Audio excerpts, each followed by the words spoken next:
It is the Escorts episode 3, and I have fantastic players with me all around. Quickly introducing them, we have Maddie and V, and Molly, and Chief, and Eric, and Steve, and me, Heath, aka the Dire Bear GM, aka Captain Sack.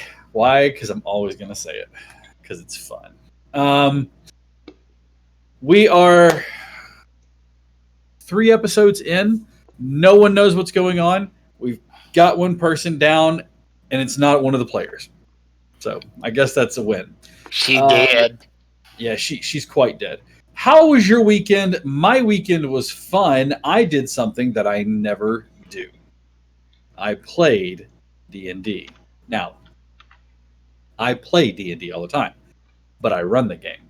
When I say I played D&D, I sat down as a player with a character and played D&D. I played Jeffrey Bennett, a warlock, human warlock, whose patron is the Undying and his background is the Haunted One. However, he is not, oh, death is so horrible. He's more like, we're all going to die eventually, probably soon, so let's have a great time. And my friend Carl loaned me his hat, and I wore it jauntily tossed aside. If you want to see me play again, not this coming Sunday, but the following, I will be back over there playing on Ars Mythica. So if you want to watch, it is twitch.tv/ARSMYTICA, Ars Mythica. That is Carl and Sarah. Well, that's Sarah, who is a friend of mine, who also went to Gen Con with me as a DM. She runs a game there on every other Sunday. If you're in the Huntsville area and you have a teenager or a younger person in your family and you want to get them into D&D, every other Saturday, Carl runs the teen group up here. And my son, Griffin, played on Saturday and had a great time, really got into it. They would really love to have you come in and play. So if you have some younger people in your family or household or that you know of and you want to get them into D&D, Carl is a fantastic DM. He has a lot of fun. He really gets into it. And he makes sure that the kids have a lot of fun. And I know that Griffin was raving about it. And so please come by Lucky Dice Cafe on Saturday, South Memorial. They play from like noon to 5-ish, maybe just a little bit before that. Beyond that, I am here on Thursdays at Lucky Dice Cafe running a live event. You can come and play a long-form campaign. That's right, continuing storyline from Thursday to Thursday to Thursday. It's $20, but it does get you dinner and an adventure, and it pays for my awesome services. Yes, I know. I don't usually toot my own horn, but there we go. And then on Friday night, we do Adventure Night. My brain just went blank. And this week, we are going to be doing Dungeons & Dragons 5th edition, 10th level characters. It's puzzles and monsters and fighting. Oh, my. So, and then on Sunday, we are doing Adventure League. My table is full, unfortunately, but we will find a place for you. So if you're interested in playing Adventure League, you're in the Huntsville area. Did I say Houston earlier? I just realized I probably said No, Houston. you said Huntsville. Okay. If you're in the Huntsville area and you are looking for something to do on Sundays, between 3 p.m. to 6 p.m., we have Adventure League. There are at least 3 or 4 tables. Yeah, I know, definitely 3. Again, like I said, my table's full. I think there's room at Dustin's table, and I think there's room at Nick's table, but we do have tables going. So please feel free to stop by. And if we don't need a table, by God, we will find a table for you. But that being said, let's talk about what happened last Does remind me I need to DM you later after the game. Okay. At the end of last episode, or at last week, we had a situation where they found themselves wandering into the wood. Most of the procession that had started with them dwindled away, fell away. The crone picked her vanguard, choosing at random, it seems, the people that she wanted to have represent her vanguard. After they were chosen, and not all of our party was, but still feeling the need to kind of escort further, they stuck together. Along the road, the woods closed in around them, and they found themselves deep in an ambush. Bandits on the road tried to attack them. The bandits were repelled, but not without loss. The The young woman named Moriana felt one of the bandits. Beckett was beside himself, and there was a short memorial placed up for her. However, not wanting to be caught on the roads in case there are more bandits, the knight pushed on, asking the party to, basically or save their tears for another time, um, but wanted to press on because he felt that danger was still imminent. So we left off with the party pressing on. Now, as you are all moving along, I would like. Actually, I need passive wisdoms or passive perceptions all the way around, please. 16. Okay. 11. 11. Who's our highest? 16? I have a 13. Okay. So it sounds like a 16 is our highest one, right? Yeah. Satiel has a 12. The owl has a 13. Okay. The Ezra is watching everything, keeping himself just kind of like eyeballing everything. You notice that Leope, one of the twins, is holding his side. He's not doing much. He just seems to be walking along, but holding his side and keeping himself at a pace. Well, that's not good. Ezra's gonna go up to him and just kind of drop his hand on the guy's shoulder. Are you injured? He looks up you with a sallowed face. You can see that he's hiding like the injury, but looking down, you can see the dark cloak that he has on. He has it pulled aside, but you can see that it's damp. It looks like it's wet. We have healers amongst the group. You don't. It's not a thing to hide. I'll be fine. It's nothing. Can I see One it? of them.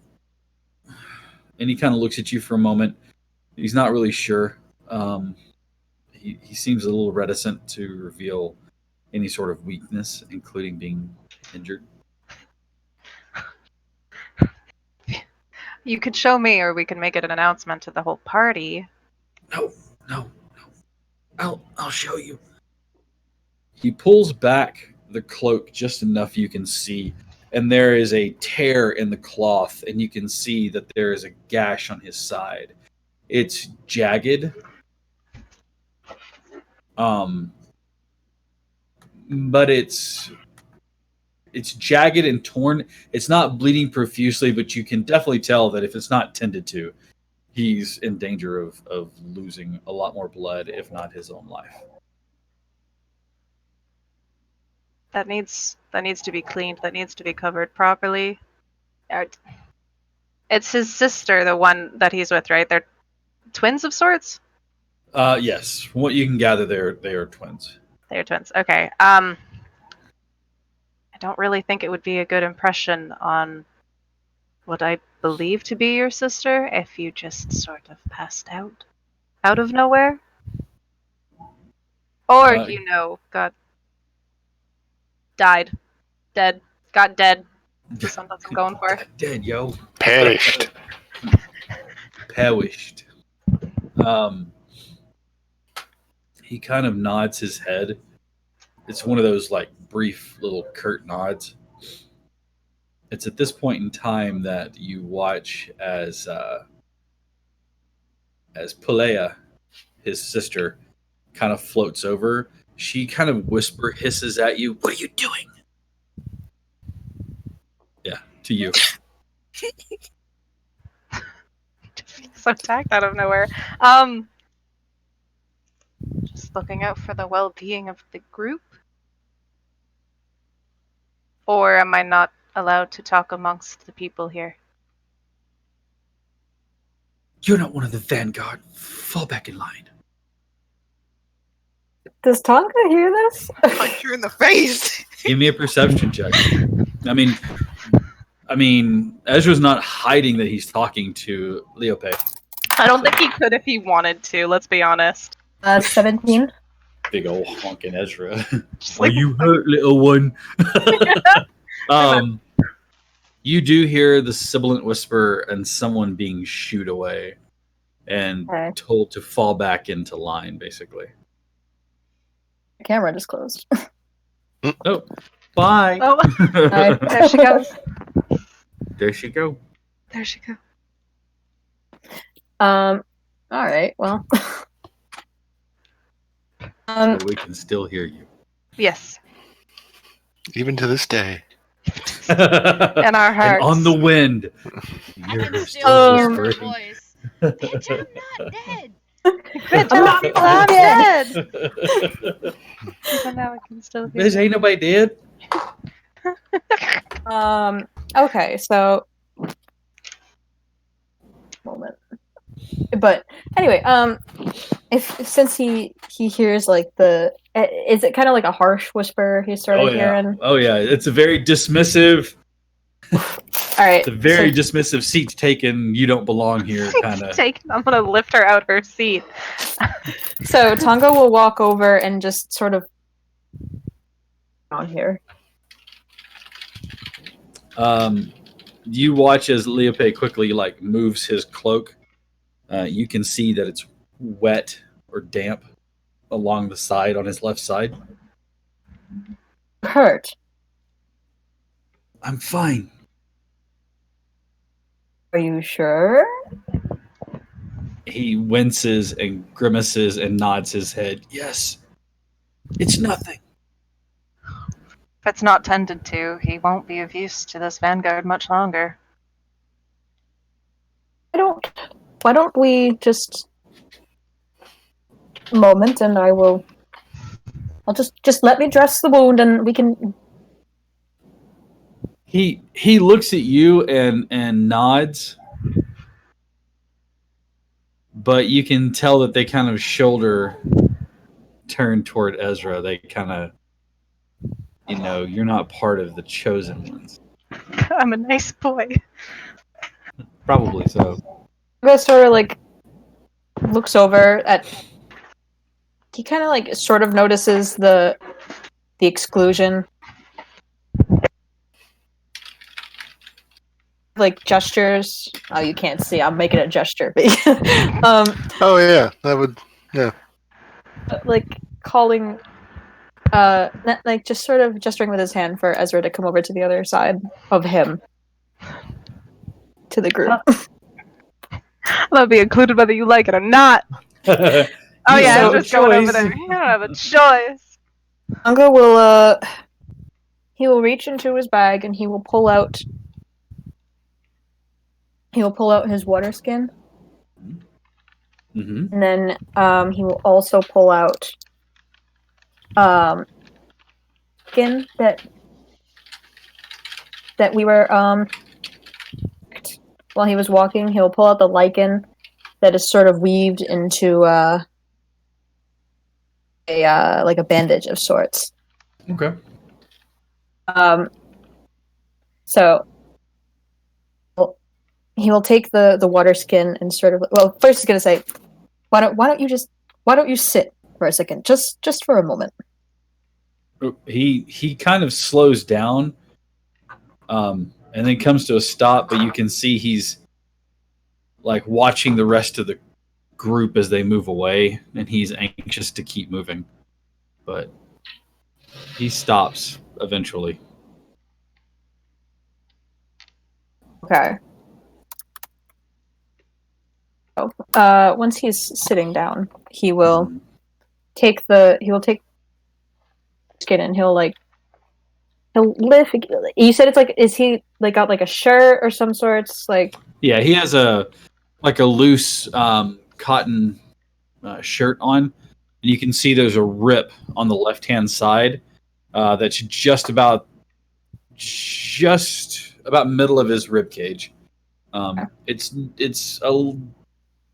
not a deep enough laceration that he would need stitches, but it can tear and get Yeah. worse. Okay, so he will he'll like pour some water into his hand and just like gently like rub like away like similar. Is it like is it still bleeding or is it dried blood? Like what? It's fresh blood, but you can see that there's starting to be some clot around the edges of it. Okay. So he will like just start to like wash away the blood a little bit. That there's nothing in his way, and then he will take the lichen and he will around his chest. This is an antibacterial plant. Sort of disease from this. Just to make sure that this doesn't sort of like ties the end of it to make sure it's nice and tight. That bleeding. Okay, so tight enough that it's compressed on there, but not tight enough to cause restriction. Exactly. Yeah. He places his hand on there and looks at you for a moment curiously, and then just kind of nods his head, and he kind of watches. His sister like starts inspecting, like she's like poking at it. I'm sorry, Maddie's face just threw me off for a second there. No, she had sorry, It's okay. My ping's going all over the place, and I'm not sure why. Hmm. All while I'm attempting to deal with video issues and etc. She's like not poking at it, because you can see as he does, he kind of like slaps at her hand. She just kind of shrugs, and she's just like, I just want to see what it is. He said it was planned. Leave it alone. It feels better. Really? Yeah. Yeah, really. There is a rather large harumph and clearing of throat, as you can see that the entire procession has come to a stop. And from the back of his horse, with the young woman in front of him, the knight is standing there looking at all of you. Right. Is everything okay let's keep back going. there? He's all right. Totally fine. He won't say that he's injured. He'll be like, just a short water break. We'll be all right. And he holds out a hand to help him. He wheels the horse around and like gives it a little bit of a kick, and it starts moving again. As you guys are moving through the unfortunate side of things, the weather turns against you. And as you are moving through the forest, even though the canopy is thick, you still hear the soft patter of rain on leaves. It drops down on you, not in a heavy torrent, but dropping on you every once in a while. As what rain can make it through the canopy does. Occasionally hitting the back of your neck and trickling down your shirt or your armor in just that pleasant way that cold rainwater does. This is nice. Eventually, you see the knight come to a stop. The knight's name again, Manlin Crow. Manlen Crow, Crowe. Manlin Crow. He pulls the horse to a stop and slides off, patting the young woman on the leg. And then he hits the ground, looks over at the old mother, the crone, and like lifts her out of the saddle. He turns to the rest of you as he helps the young woman off. I keep saying young woman, the girl, off of her horse. And he turns back and says, "We're going to set camp here for the night. We're going to need watches. I will take the first watch. Discuss amongst yourselves who else is watching." And he starts setting up camp. Setting up camp. Like right in the middle of the road. Really? Like, So we're not even just gonna get off to the side. We're just nope. He is setting up camp right in the middle of the road. The only thing he moves off to the side of the road are the horses. keeping in mind that the road is like 40 feet across. It's like big enough for multiple carts to move through. So he's not in the middle of the road. He's on the right-hand side. He pulls the 2 horses off to the side. He puts the crone's tent and young girl's tent at the edge of the road, but he puts the fire right in the middle of the right side of the road. He starts barking out orders, and he doesn't call names. He just points. Everybody he points to, though, is part of the vanguard. He points to Leope, to Beckett, and to Jolly, and says, "Set up a picket on that end of the road, that end of the camp," pointing back the way you came. He points to Pelea and to Hawk, and says, "Come with me. We're going to set up a picket on this end of the road." And he quickly sets out to felling small trees using a hatchet and setting up a picket so that way there's some sort of barricade against that edge of the road. You can see Jolly, Leope, and Beckett all kind of confused. They don't know what they're doing.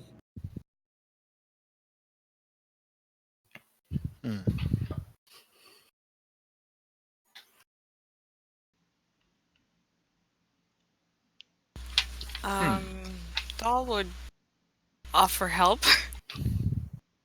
Who are you offering help to?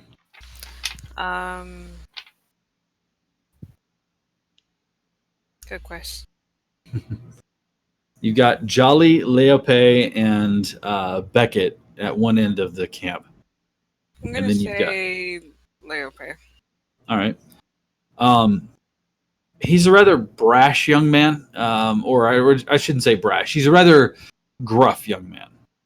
You can see that him accepting help, as you start to make your way over, he kind of doesn't necessarily turn a shoulder to you, but you can see that he's already starting to scowl. And as you approach, he's like, "What do you want?" To offer assistance. You look a bit lost. We've got this under control. And you can see Beckett, who towers over him by almost a foot, going. Beckett leans forward and he goes, I could use some help. I've never made a picket before. I'll help Beckett then. All right. This lady. Jolly seems to be kind of understanding what's asked of him, and he's like, "I believe I can help here too." And he starts to set about using that scythe that he has, hacking into that big blade that he's got, hacking into small trees and saplings, trying to fell them. Takes him a couple of hacks to get one down, but then he goes about stripping them down, breaking them in half, and setting up some sort of a barricade. Small little. I mean, it's weak enough that horses can trample over it, but it's also enough that it'll slow them down if they do come barreling down the road. After about an hour or so, you all have enough made out of green saplings and green trees that you can call it a success as far as that's concerned. What I'd like for you to do, Chief, is to give me a survival roll, please. Okay. My survival. Survival. 15. 15. Okay, yeah, it's decent enough, and it absolutely does the job you need. Good. All right. I pat myself on the back. As well you should. You can see that the knight, who is much more skilled in this, has devised a picket that has both bedded in there so that the beams are crossed, and he's got another beam laid across them. Yours is functionally like that. Not quite as lashed together and everything. All right. Who's taking first watch? Manlin is by himself, or he can have someone set up with him. He won't protest. I'll be tending to the fire. Let's say I will say that Satiel does his usual nonsense with the circle line thing, tap, occasional muttering. As you are doing this, you watch as the knight watches you. He's a very curious look on his face as you draw your circle. Yes. What do you suppose that's going to gather you? A lot. Some sort of old ritual. Yeah, it's really good for basically the mechanics are great.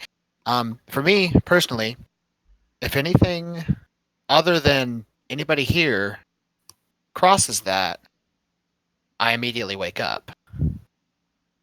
But I can add little bits in here from my pouches, and I can also give it an external auditory component where it will make a very, very loud alarm noise that will wake everybody up if something crosses that line that isn't us.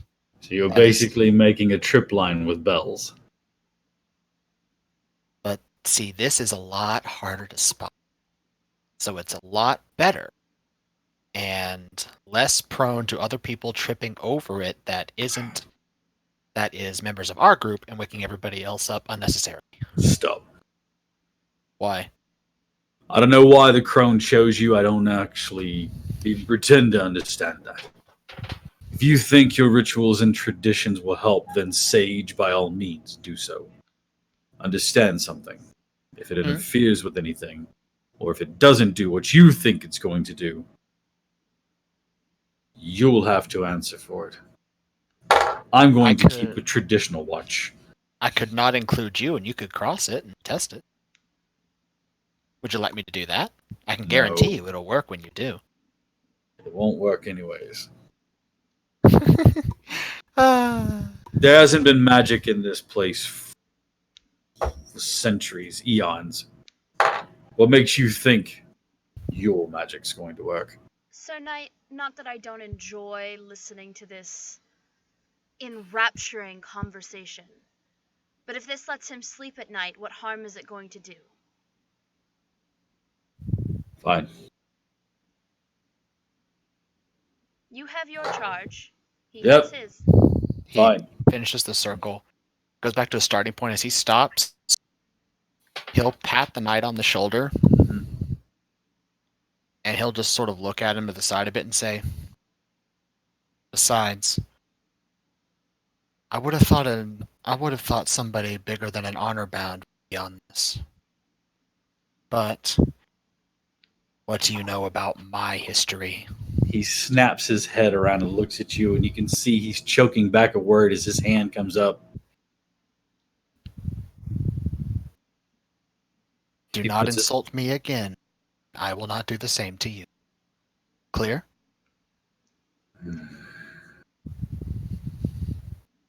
You give me a wide berth, Sage, and I'll do the same for you. And he turns and just walks away. Back over to the girl. Beckett and Jolly have broken out rations, and you can see a small pot and things like that, and they're actually like making a meal. Manlin walks by and looks down at them and says, "Make it quick. We need to keep the campfire low. We don't want to draw attention if there are more things in the woods." He's not harsh with them, just saying it. And then he walks over and sits down next to the girl.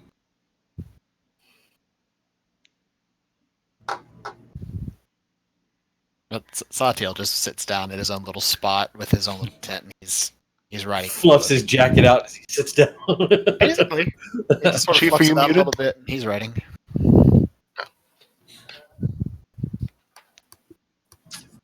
He looks All right. oddly, slightly satisfied with himself. He's pleased.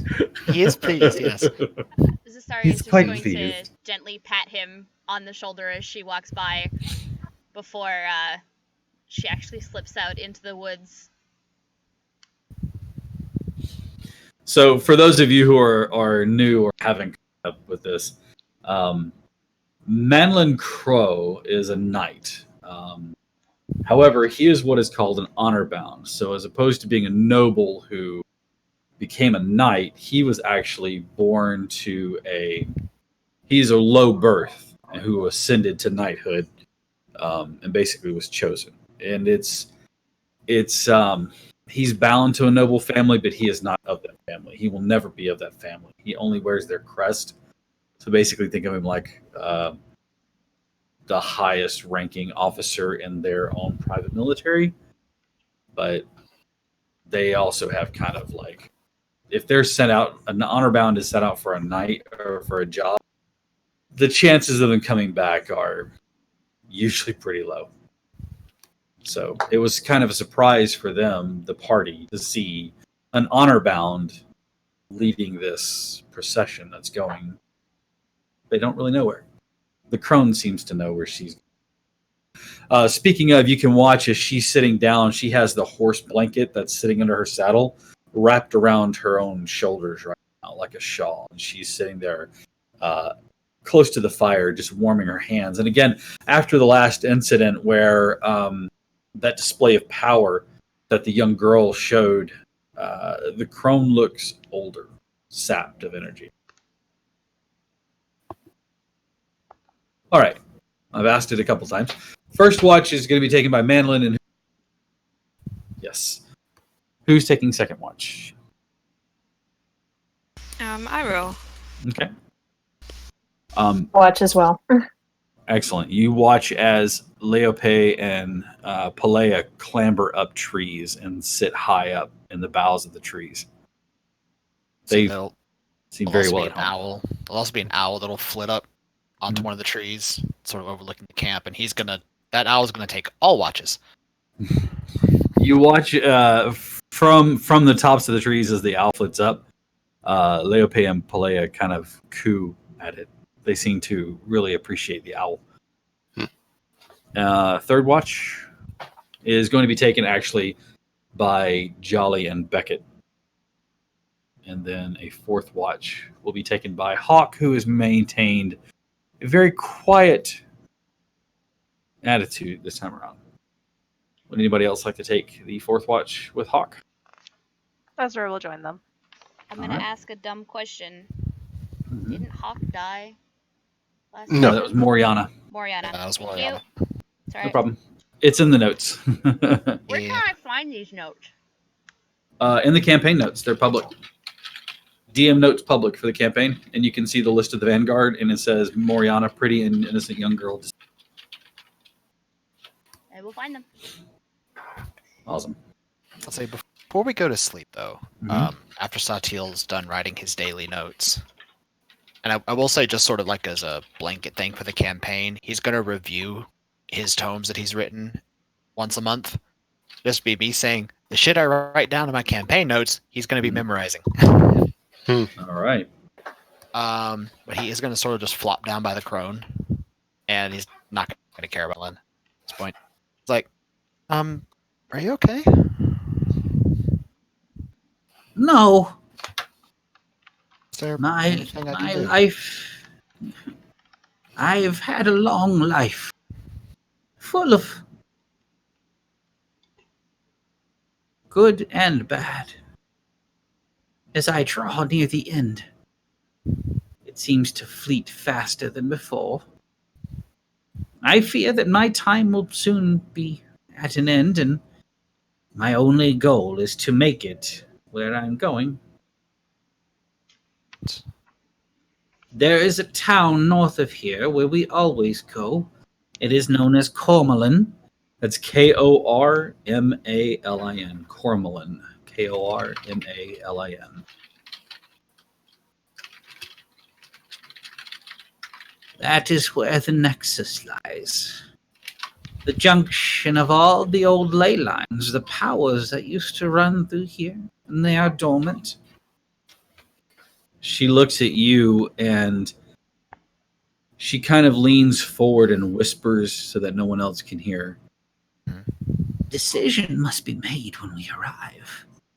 It will not be an easy one, but it must be made by someone. And she kind of pats your shoulder.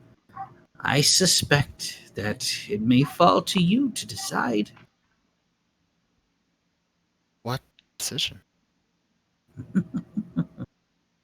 You'll see. And with that, she kind of But like before she touched down a leans bit back, further. he'll just say, "Can you keep a secret between Of you course. Of course. and he will take his hand and he'll put it sort of like on her abdomen, Mm-hmm. hoping that it helps some, and he will close his eyes and reach into his internal celestial light, Mm-hmm. and he will put some of his power, see if it helps rejuvenate. She just kind of, it's like a warm glow. She just smiles and she pats your face and she says, my time for all of that is long past. I appreciate you, but it's all right. I'm not sad for this. It is not a toll that is exacted upon me, but a gift that I look forward to. But that doesn't mean I can't make your journey easier. Bring me some soup. That will help. It's assuming Manlin lets me. Say again? That's assuming Manlin lets me. Don't mind him. It's his job. He's not called the warrior for nothing. It's his job. Why did they send an honor back, though? Usually most noble houses send them on suicide missions like this.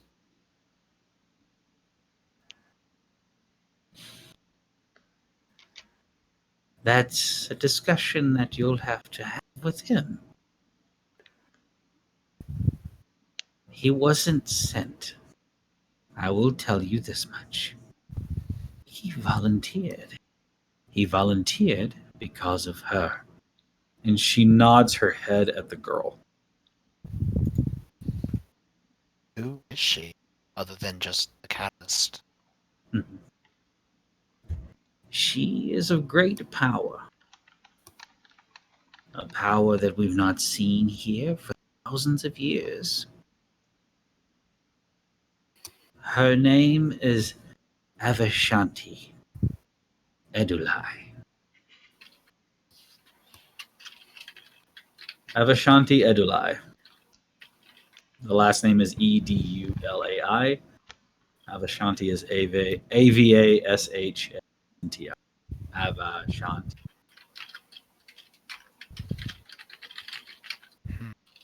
Is this a name? Give me a history check. That is What? a 16. The last name kind of sounds familiar. That? The last name kind of rings something more. Yeah. If you had a way to research it further, you could probably decipher it. Or if somebody else in the party might. That name sounds... She just gives you a rueful, near toothless smile, and she pats your hand and goes, "Soup, please."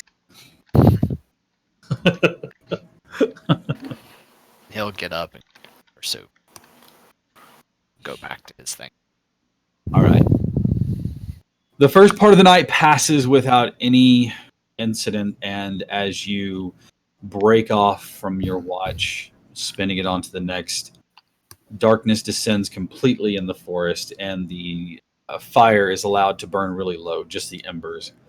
The second watch passes without incident, and again, the fire, you watch somewhere in the middle of the night, you can, those of you who are light sleepers can see that the fire kind of burns up for a moment as either Jolly or Beckett like stoke the flame. There's a cough, and they look toward Manlin's direction as he just kind of scowls at them in the dark. And they both just kind of duck their heads a little bit, allow the embers to burn down again. The last watch, which is Hawk and Ezra, is that right? Yep. All right. That's third of. The third was Jolly and Beckett, Oh, okay. and then the fourth was Hawk and Ezra. Okay. You see that Hawk has a bag in their hand, like a pouch, like a small side pouch, and you can see Hawk is rifling through things. Across their back, you see a single scimitar. They take the pack out, and you can realize what it is. Maybe give me a perception. Oh God. Maybe. That is perception. 17. Okay. What's your background again?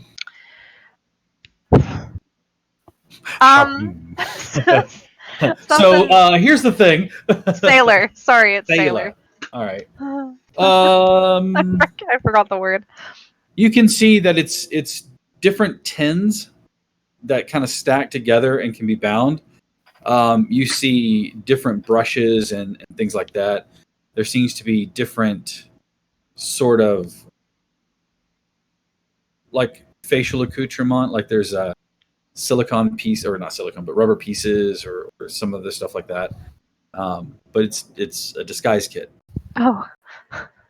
And you watch as the red hair is now brought down, and the face, you can look up, and Hawk smiles at you and just does this as the face is removed, and the androgynous look from the day is replaced by the fiery redhead woman that you watched Mello like drink under the table, or try to, and won a scimitar from. And she quietly just does this motion, and then you can watch as more of that applied to the face. And after a few moments of applying and changing lines and things like that, it there's the same androgynous look, but it's more masculine than feminine. The nose is a bit longer. It seems to be that the cheeks are a bit more sunken in, thanks to the way that they've contoured and made their face look. Under close scrutiny, I mean, like really close scrutiny, you can tell that they're wearing something, but at a glance, or just, from a distance, which you've noticed that Hawk has kept their distance for the whole time, it's hard to tell. Thank you very much for the bit, Zero.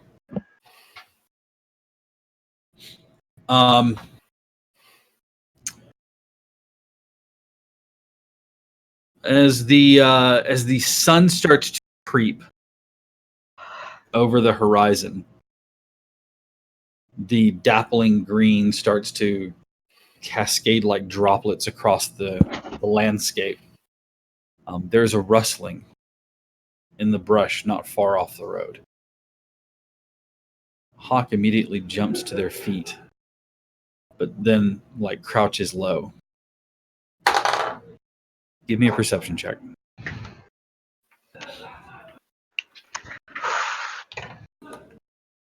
24. 24. You see An owl got a 22, so the owl got a 22. Okay, the owl sees it too. You see moving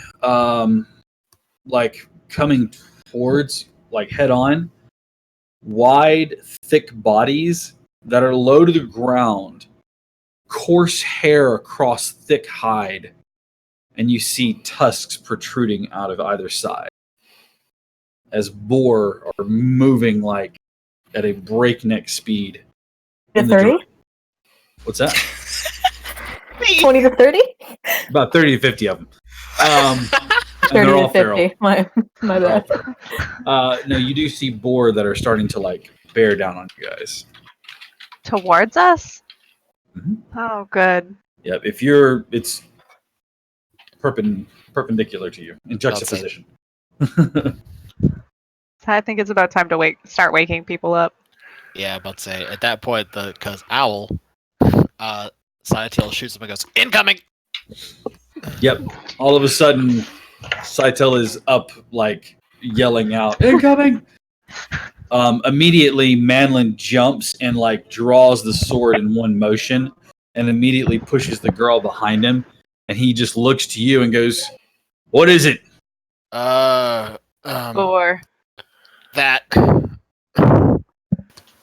He sheathes the sword and instead walks over and grabs a longbow and like arrows and puts several of them in the ground. And he yells up, "Leope, Polia, get ready." And let's go ahead and get initiatives from everybody. Hey,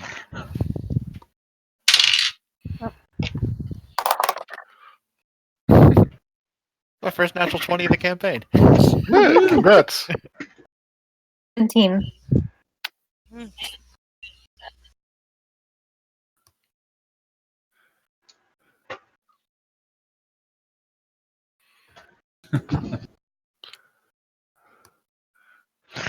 One plus one is 11 to 1. You are not wrong.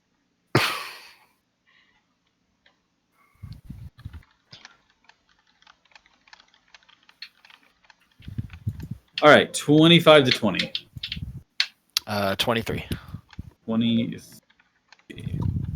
20.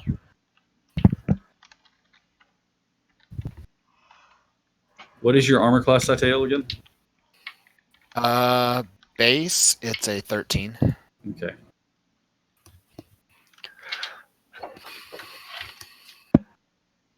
I'm a wizard. Don't give me that look, Steve. I'm more concerned that mine's lower. Oh, Ezra. yes. Did you equip your armor? Yes. What armor do you have on? Light your- leather armor. What was yours, 20? Yes, 20. Sorry. It's okay. AC again? 17. Okay. To 15? 15. 17. Okay. So 17. AC is 17. Yes. And then you said, Steve, that Mello has a 15. Yeah, I got a 15. And what's your armor class? Somehow 12. What's your dex Do you- bonus? Do you not have a dex bonus? My dex bonus is 1. 11 plus 1. That's Yep. 12. That would do it. I'm going to fix that. That's horrible. 15 to 10. 10. 10. 13. Okay, so Starry has a 13. AC against the Starry. 15.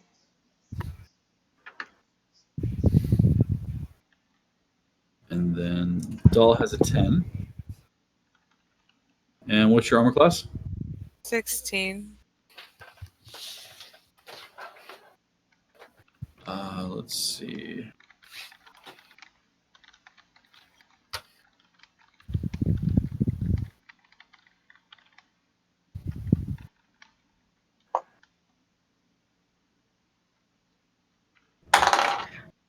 Ugh, it's not much better.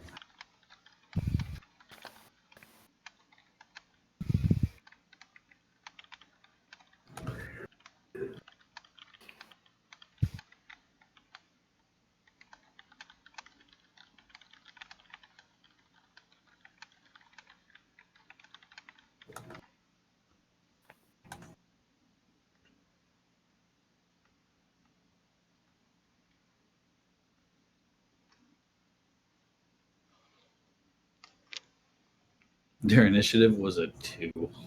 Whew. Cool.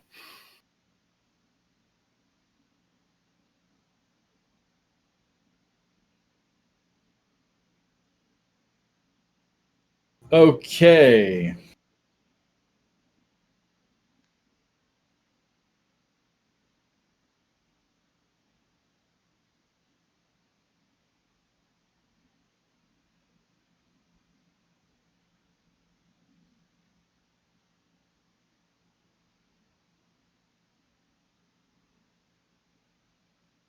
All right, first up, Satael. Satay chicken. Okay. So I know where they are. That's a good answer. Yeah. I have seen them. There are 8 of them. 8 of them. How far away are they? At the edge of the road, they are 40 feet out from the edge of the road. And I will assume that you are all about probably 15 feet from the edge of the road. So giving them a total of, let's say 40 feet. So the nearest one's going to be like 55 feet from you. Okay. They are moving in a close-knit throng. So they're like almost stacked on top of one another.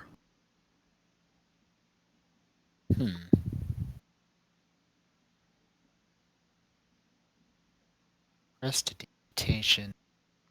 Action.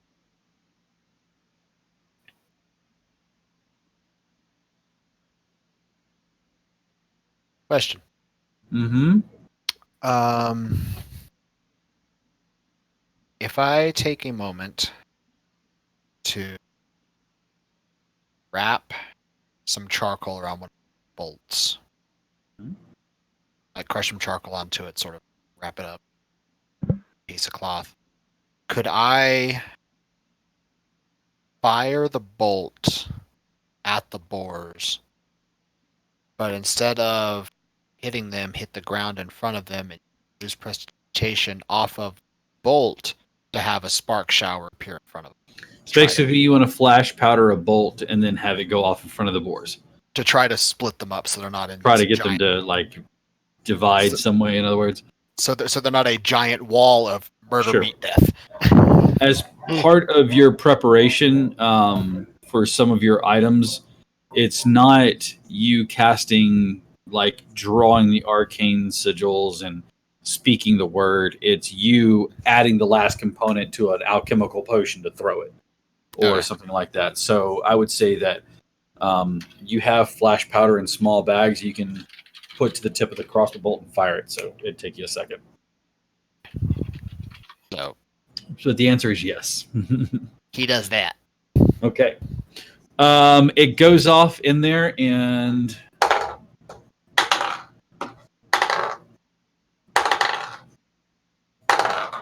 I want to try to divert their charging path away from the party. Basically. Right, hold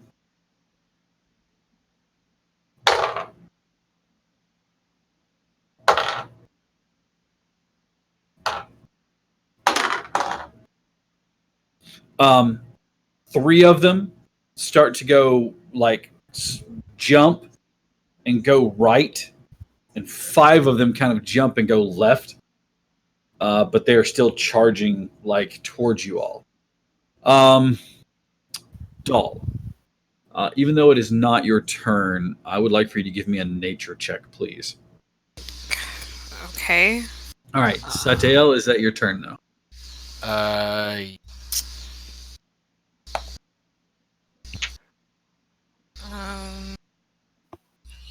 18. 18? Yes. They are not charging in the manner to maim, harm, or kill. The way that they're running, they seem like they are running from something. Oh, fantastic. I will relay that to everyone. I'll just shout it out. Okay. Whether they believe me or not, that's on them. So the boars are still heading in our direction, but are we now they're kind of split up. Are we directly in their charge path now? I mean, your camp is big enough that yes, it's still going to hit your camp. Okay. But now instead of being right in kind of the middle, it's going to be like on the edge. Okay, which is basically what he was after. So. Okay. All right, Ezra. Hearing what Dahl said, I think he'd try and push them more off to the side, if not to just kind of get them more out of the path of like right in between our camp. So I don't know if I could try going up and like, I don't know, stand my ground to one and try and grapple it. Just let me ask you a question. How does he swim with those cojones in that size? How does he ride a horse with bollocks that large? You want to grapple a charging boar. Well, okay, hearing it out loud like that sounds dumb, but or yes. I don't know. I mean, you kidding me? I'll full on let it happen. I'm not gonna stop you. I'm just saying. That's true. Well, I'd like to try see if I can push more off to the side, but but yeah, I guess that's what it is. Or try and I don't know as one gets close, try and push it off to the side, but obviously they're not here to actually hurt us. Okay. So you're just trying to move it out of the way. I don't know if hitting the ground around it as it's coming towards me would deter it off to the side, but Okay. You could always try.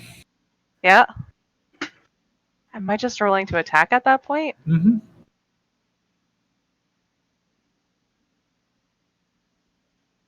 18? Do it. 18. All right. It slams into the side of the boar. Go ahead and roll damage.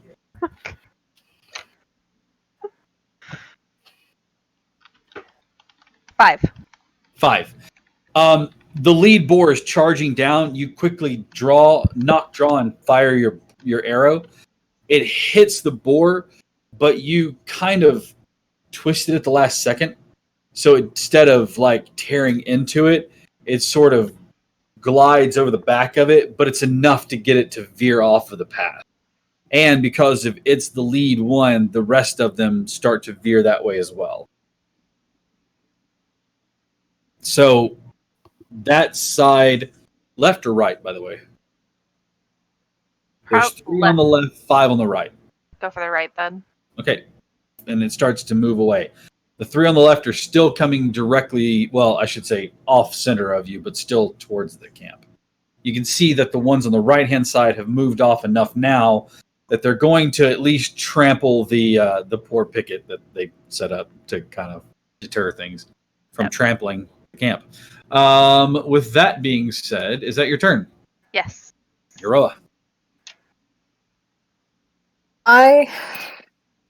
This might be really useless. I'm going to move actually towards the direction that they were coming from. Huh? I can. And I am going to cast Divine Sense.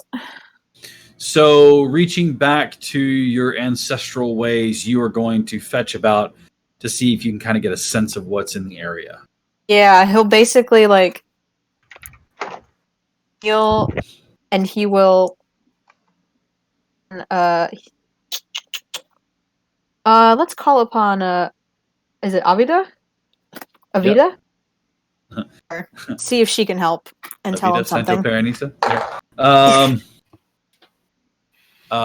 Fetching out and saying your prayer, there is not a response, but a sense that those things that would disturb the divine are not in this area. So that was useless. All right. No, not necessarily. Knowledge is still useful. Yeah, knowledge is always useful to have. All right. All right. With that being said, fetching out after your god for information. Mello, it's your turn. And there's just the 3 at the left, right? Well, I mean, they're all still moving towards you because it hasn't been their turn, but you can see that 5 of them are moving off further away from the camp, and 3 of them are still kind of heading in not in the center of the camp, but just off. Right. Or just off to the left, excuse me. All right.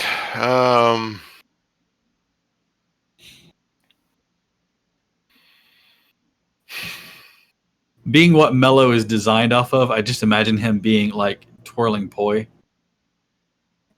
Fire on the end of ropes. That would be cool, but not something he can really do right now. There's always time for poi. Whether that be the food or fire dancing.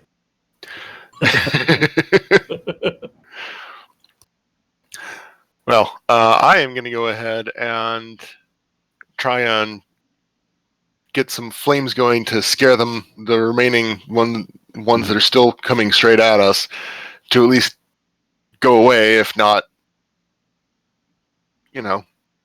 bacon. So, All right.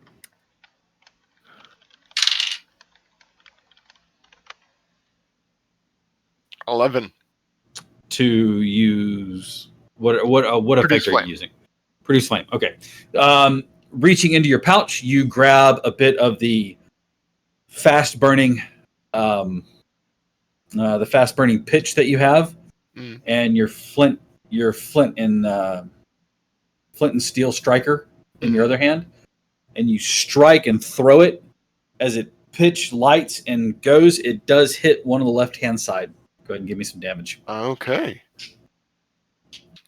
Not what I was expecting to happen at all. That is a 7. All right. It squeals, and you hear the sound and pop of sizzling hide, and there is the smell filling the air of burned hide. It is not pleasant like bacon. It is much, much more rank, as it smells like burned hair. But it does convince them to continue further along that path, diverting them around you again. So now you have this wide berth that both of them are going to trample over the pickets on either end of your camp, but they are not going to hit the center of the camp. Mello, is that your turn? I'm going to yell pork chops really loudly, but that's it. Okay. Angrily, pork chops! Pork chops! So sorry. So, as far as I'm able to determine, both packs of boars are just headed to either side of the camp. It looks like they're going to trample over the pickets that they spent last night building. Meh. We're not staying here anyway. Right. Can I see what's chasing them? At this point in time, you would have to get a little further into the forest, but you could do so. I just went with from where they were coming from and didn't detect anything evil. No, you didn't detect anything that's celestial fiend or fae, or celestial fiend or undead. Right. Okay. There's also that means that I didn't detect anything. Also, like there was no spell at play here, like nothing like controlling them. Mm-mm. Not that there's spells really here, but anyway, I'm going to walk into the woods, which I'm familiar with because that's what I did last night during my watch. Mm-hmm. Was walk around the woods and familiarize myself with them. Mm-hmm. I'm gonna walk 30 feet in. What do I see? Give me a perception check. See incoming death. Surprise. 5 archers. That is a dirty 20. Okay. At first, you don't see anything. You see the thick underbrush and the trees, the lichen, things like that. But as you're watching, it's like seeing somebody in a ghillie suit. And you see almost the imperceptible motion of somebody moving through the underbrush. You don't see a face. You see, like, leaves and branches. You see a shape. Humanoid. Okay. How far away is this shape from me? Currently, it is... how far into the woods did you go? 30 feet. 30 feet? Then it is currently about 35 feet from you. Okay, well, I'm just going to knock an arrow and shoot them.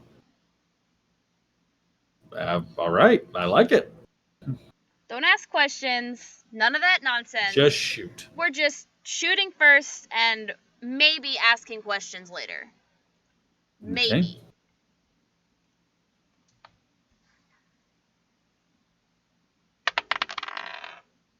Well, that is a 9.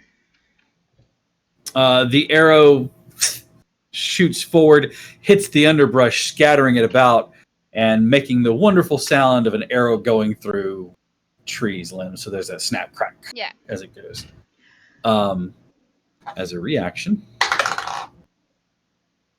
that is going to be a 16. That'll hit me. You are going to take 5 points of piercing damage. It's not the one that you fired at, but another one who has pieces of bark that almost look like the trees around him attached, lifts a crossbow and fires at you.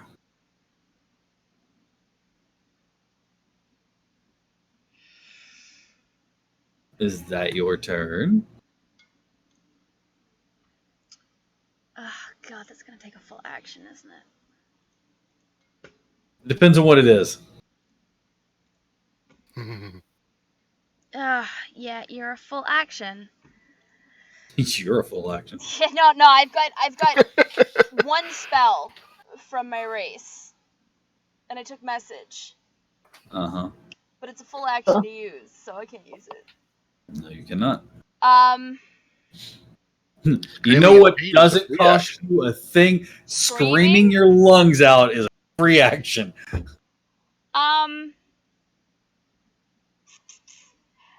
I'm in the woods, right? So there's a whole bunch of underbrush. I'm near you. Not too far. I'm in the woods. Into the woods. Into the woods. Can I just disappear? Can I just disappear into the underbrush just like they have? You can certainly try. Roll a what I'm stealth check.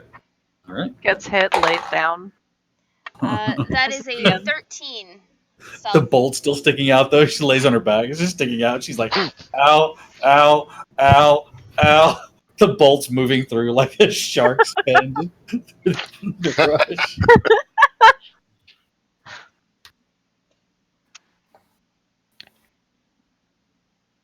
All right.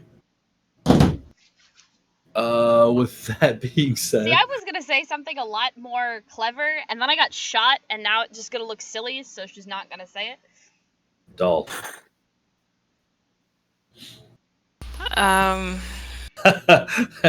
You were gonna get all mouthy, weren't you? Something along the lines of, "That was a warning shot." You're right. It was. He was talking all that good shit a second ago, then you got shot in your chest. I'm having Callisto flashbacks. All right, sorry, doll. It's fine. I was not thinking about what I was gonna do at all. I was reading about thaumaturgy. As like, we all do sometimes. Because it's something I have the ability to do. Yeah, it's like, oh yeah. I can I see these beings in the woods? You'd have to move into the woods. Okay. But I mean, Zastari yelled out. What did she yell? Oh, you didn't yell. You hid, didn't you? That's right. She didn't yell. You don't know that there are people in the woods. Well, I know the boys were running from something, so I'm gonna go. You can go into the woods and try to figure out what. I'm gonna go strutting in, bow in hand. Just like full upright, just stride.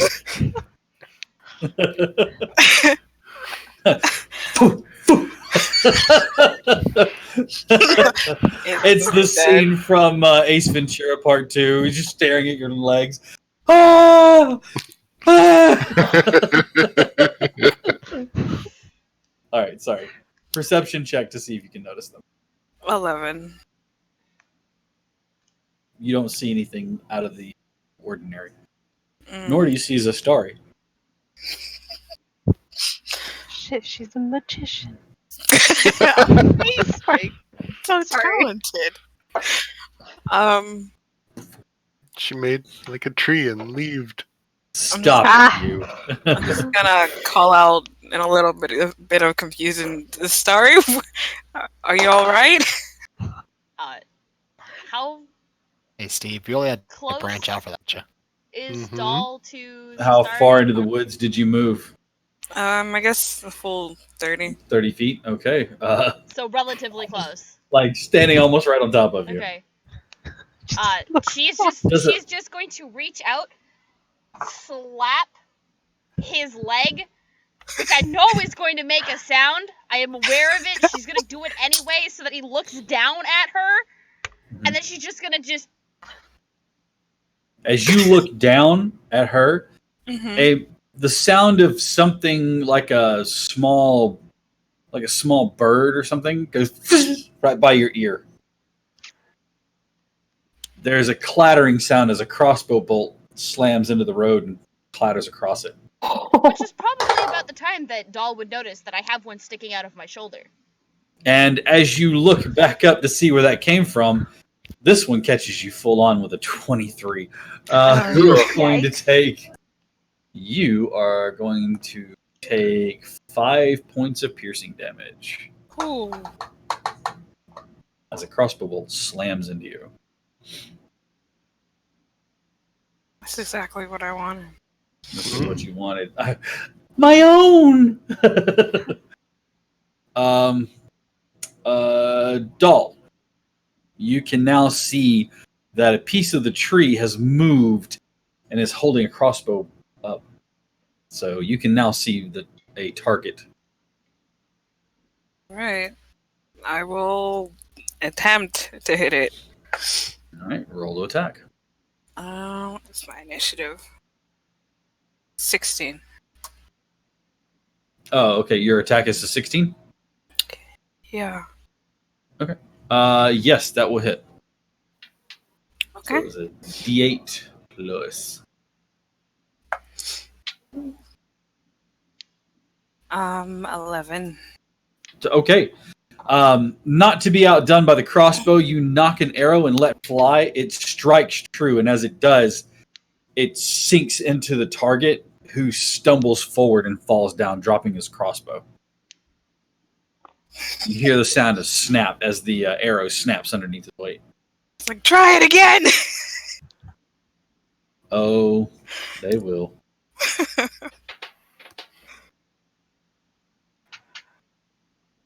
All right. That's your turn then? Yeah. The Vanguard are huddled together with the exception of Leope and Pelea. And damn.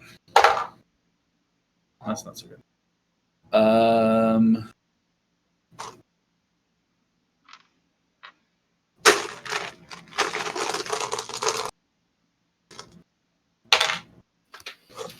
Another arrow comes from up above, and you watch as an arrow strikes what looks to be a tree at first, or like the bark of a tree. But you can see as it strikes, you hear a "Ugh!" And you watch as a man stumbles kind of like forward, holding on to the arrow shaft that's now sticking in his chest. Another one slams into the ground near another bush, and the bush kind of shuffles for a second. That being said, it's now their turn. You're hidden because got low. Meanwhile, I'm standing there big mad. Ooh. Ooh. Okay.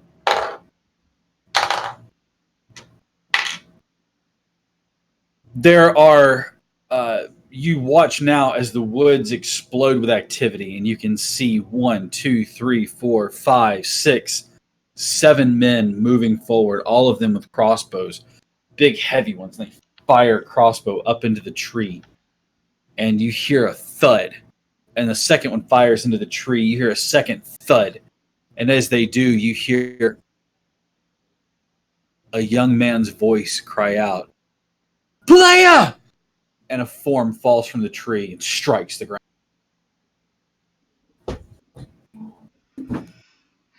Immediately, they start to move back.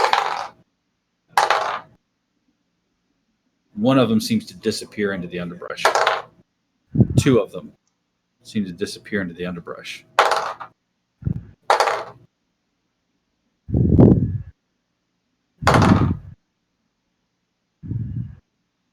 Another one seems to disappear into the underbrush. The last one disappears into the underbrush. So 3 of them are still visible, trying to get into position.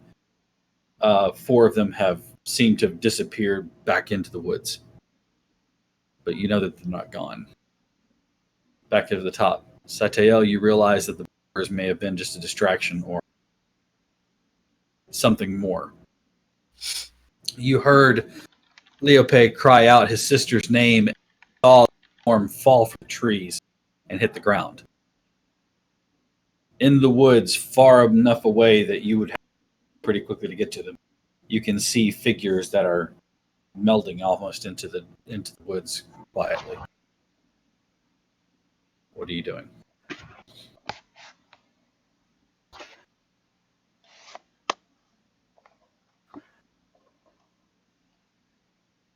You're muted. Yeah, because I don't want to. I didn't catch all that. That's okay.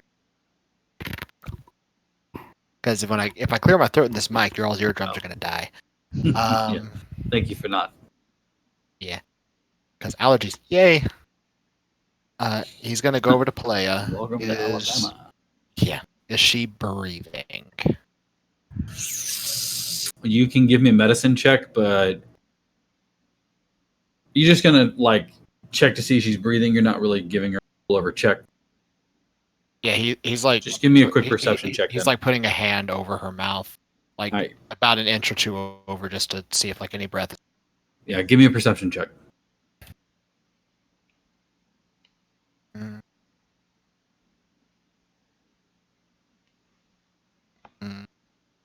15. She does not draw breath.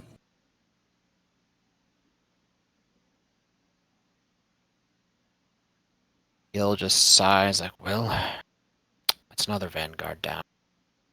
And he'll look up as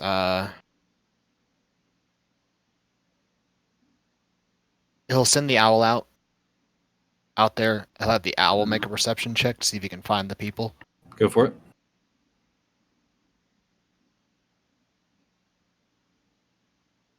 That is a dirty 20. Yay, advantage. She sees the 3 that are not hidden, and she can spot two more. So she sees 5 of them total. Okay. The woods are spread out and dense enough to keep line of sight broken up every say 15 to 20 feet. Right. If you position right, you can fire further.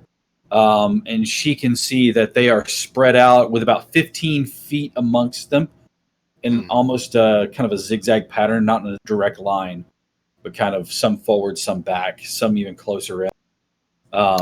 And the nearest one is probably about 25 feet from where Doll is. Okay. And you can see Doll is 30 feet into the woods.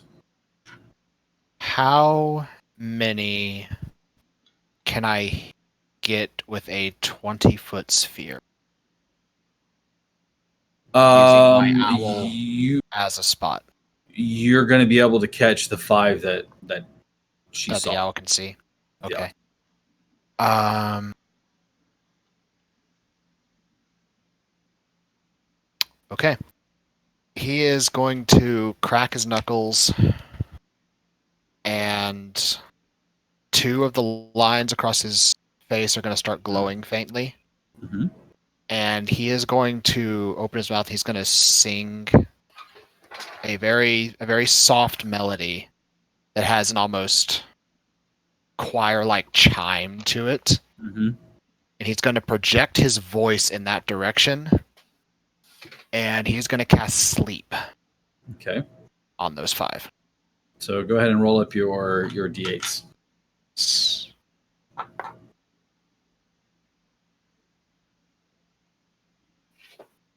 5. Yes, 5 d8s.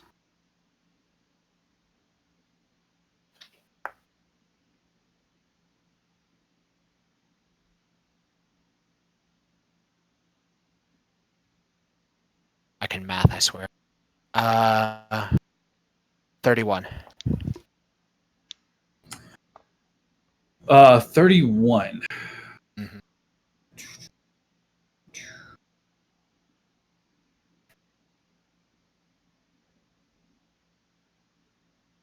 3 of them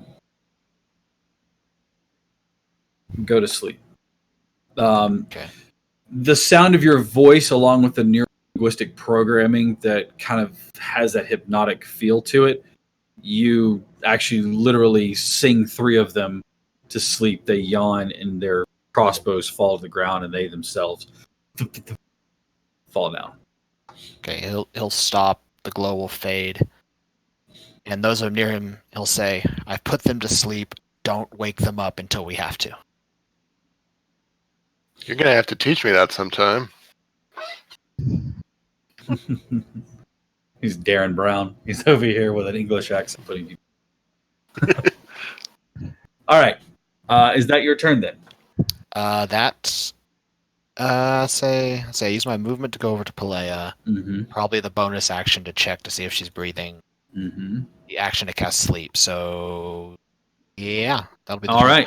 Owl's up there in tree. Sure. People. Ezra. Okay, so I can use my 30 feet of movement to move into the woods. And Then I that'll can be use about my 25 feet. Mm-hmm. Okay, and then I can use as my action to teleport another 30 feet, right? Using your Misty Step. Yes. It is actually a bonus So take action. my- Is a bonus action, so you can Oh. do that. Okay. Yeah. Okay. The way it works is I have to go somewhere that's kind of covered by darkness, I think. Am I reading this right? Well, he still wants to go behind one of the trees that are close by to someone that he can see. So if there's still someone up that hasn't been put to sleep. There are 2 more that are standing up that you can see. Okay. And are they do they have trees around them kind of thing? Mm-hmm.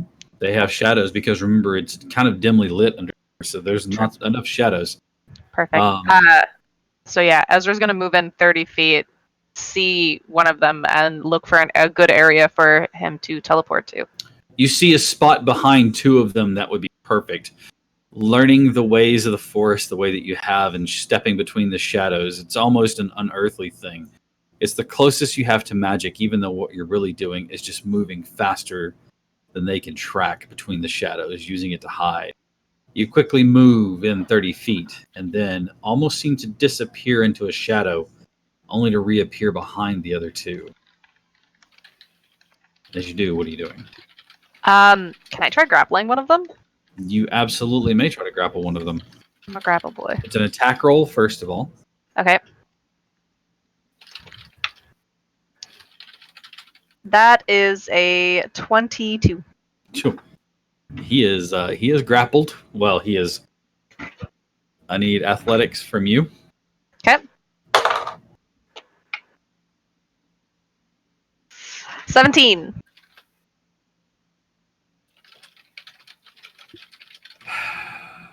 Okay. Oh!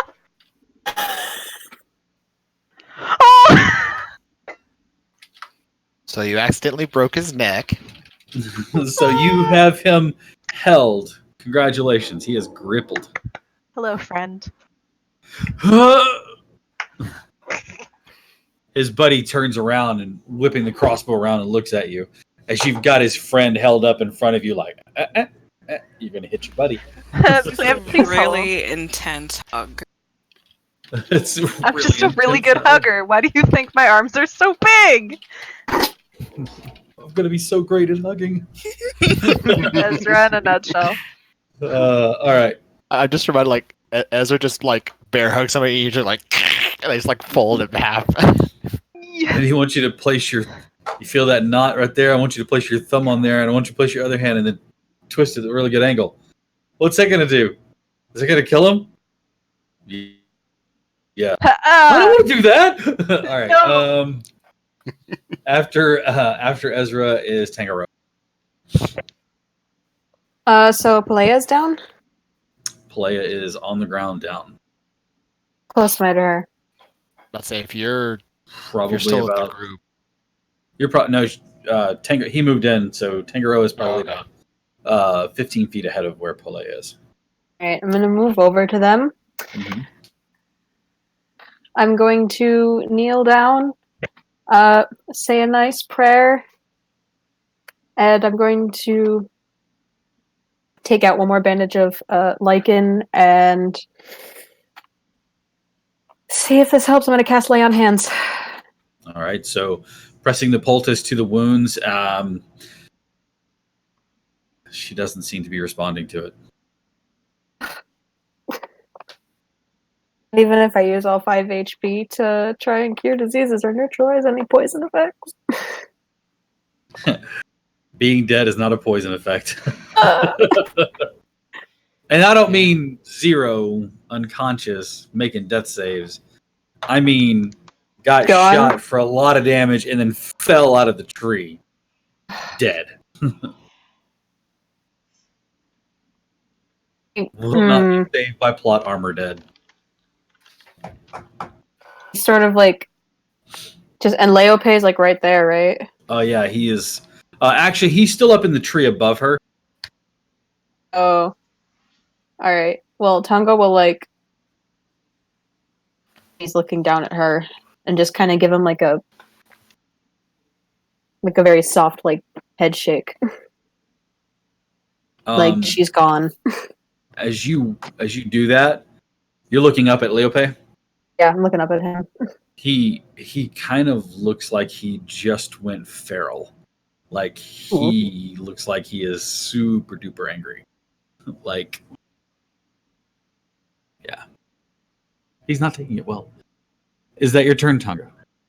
I don't think I can do anything else but move, and I just stay here with her. Mellow. Well, I have no idea what the hell's going on since I'm still like 40 feet back. Right? Hey guys, we diverted the boars. Guys, where'd these guys go? Well, I'm going to catch up, see something is happening. As you look at the form of Pelea laying in the underbrush. Jerked my headset out of my ear. That hurts. Like full on pulled the earbud out.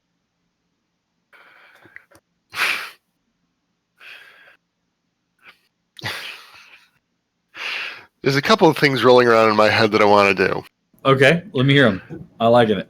First and foremost, because it's Mellow, he turns his head over to whoever's nearest and says, "Hey, we're running out of chicks."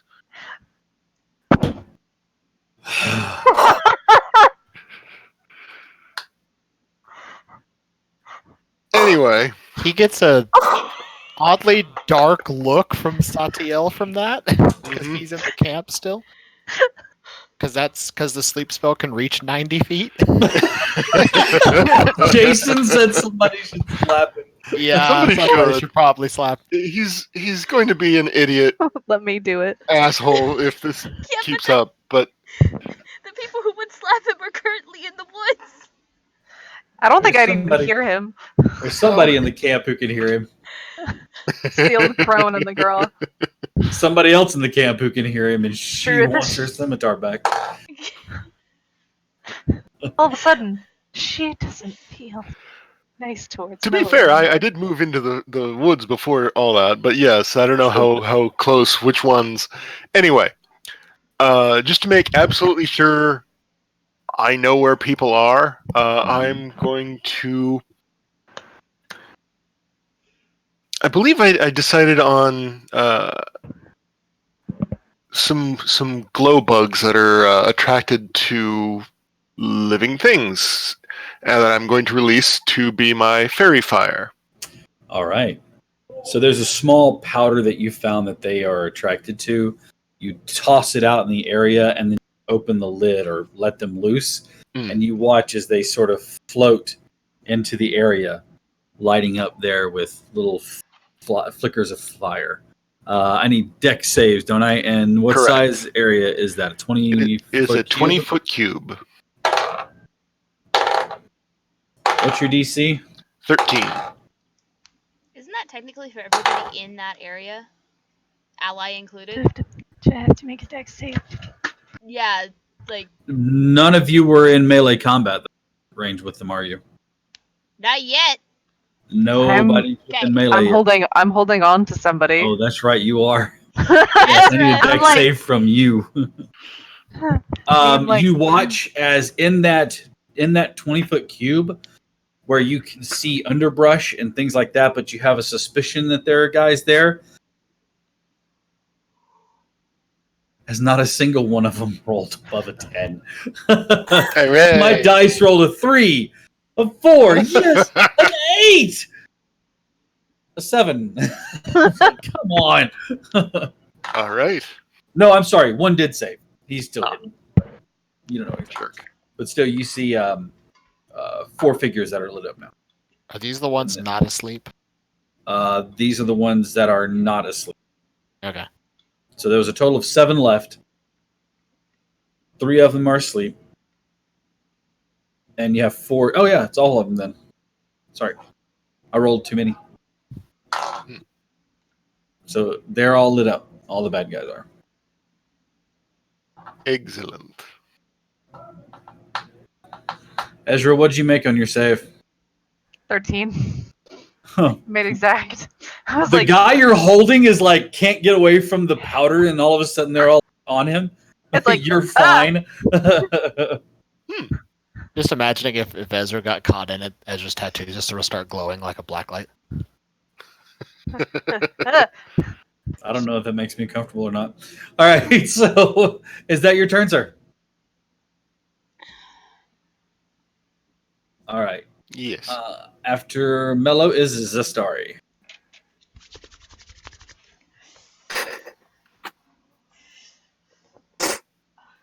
I can see these fuckers now. Yes, you can, exuberant one. You can see 4 of them. How close are they to me? 25 feet.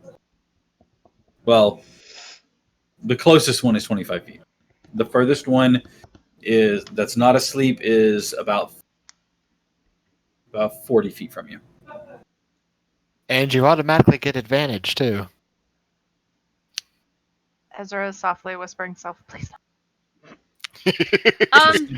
Ezra's Like back in there this going, guy's ear. All right, Cap. just let it happen. Just let it happen. High Yep. or low? Hi. She's big mad. Which means she's dropping the bow and she's grabbing the glaive. And then I'm going to attack one of the ones I can see because I have advantage on that. And not only do I big have mad. advantage of that, if I hit, I get to attach sneak attack to it because I have Yep. advantage. However, and I'm going to stop you no, right with there. a fat ass or a ranged weapon. So we're gonna keep it with the glaive. Okay. That's fine. So I'm it'll be still the using glaive, the glaive. but no She's sneak still attack. big mad, She's still super mad. and I still get advantage.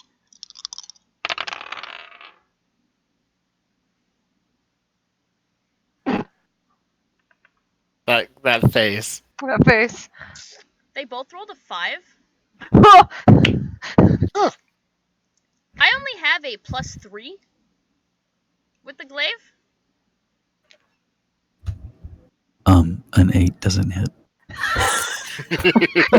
throwing these dice out. Had to make sure that wasn't a close-up announcement. was so ready. Rage to get your aim bad. You're so angry you missed. Yeah. Like walk up to them, swing. Red out. Just like I'm a just centimeter away. Dropping brush at this point to make it easier. You're just clearing out a spot you're gonna bury. When I'm done here, you're dead. Once I've done macheteing up all of this underbrush, you're so dead. You. Either you just It's make like the most proverbial spot for flourished show. Palea. Oh, that's dark. But she still has the But am I glaive. wrong? She still has the glaive in hand. Man.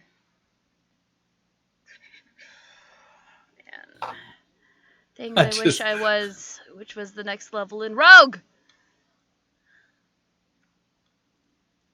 Okay. Is Okay. that your turn? Yeah, that's Alright. it. Doll. I'm not gonna shoot the one that's I'm not being gonna shoot held that son of a because I don't want to like miss and accidentally. Kind of. Ezra just staring back at the party like, don't be no. Making use him as it a No. worse. Oh. Just whispering in his ear, "You're mine." 23 to hit. Ooh, yeah. Uh, 5. 5 damage. Yeah. We're gonna say Yeah, freaking 2. sleep. I'm hitting the one that is awake and not being held. Yep, I've got them all. I've got statuses and everything done. By the way, sleep spell lasts for a minute. So, Yep. Count. got 10 rounds. Okay. Is that your turn, Doll? I'm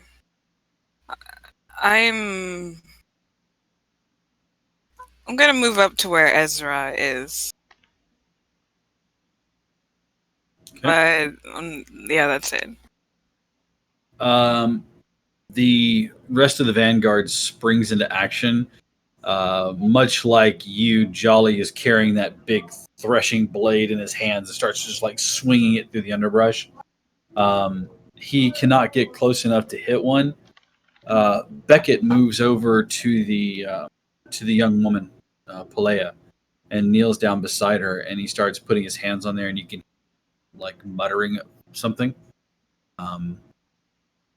Manlin stalks through the woods, like straight up, carrying his sword out to his side. That sleep won't last long. Thank you, Sage. And he keeps moving forward as he does, getting closer to one of the bandits. Let's see. Beckett, Jolly, Manlin. Sleep is such a good spell for low level. Hawk. Hawk is moving quick. And as she does, she pats you on the shoulder and then continues on forward. That's who. Pats Mello on the shoulder and then continues on past him. As she does, she walks up to one of them that is asleep. And you watch as she takes the scimitar and drags it across. And as she does, she also has a dagger.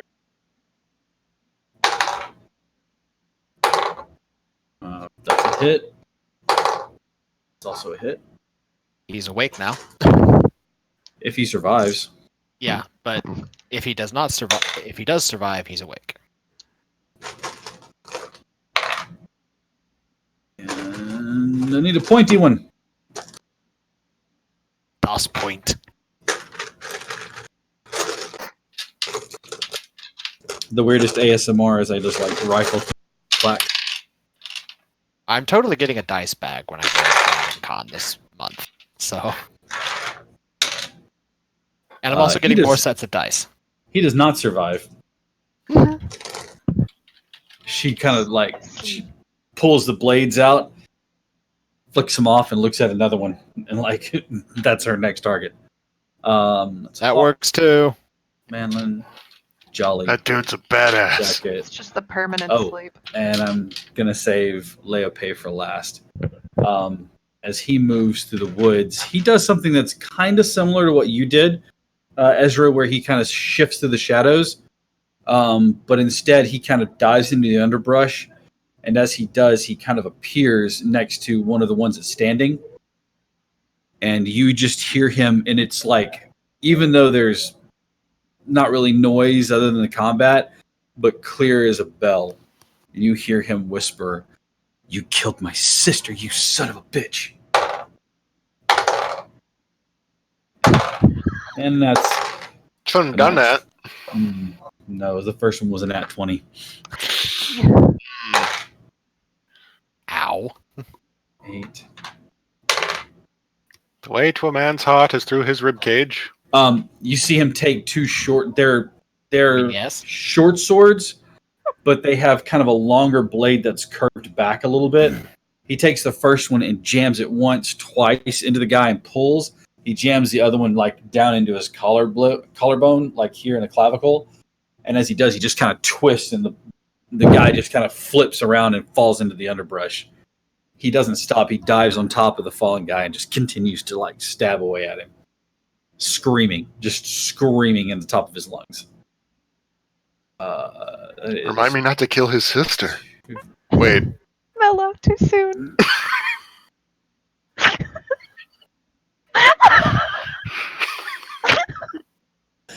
Whose turn is it next?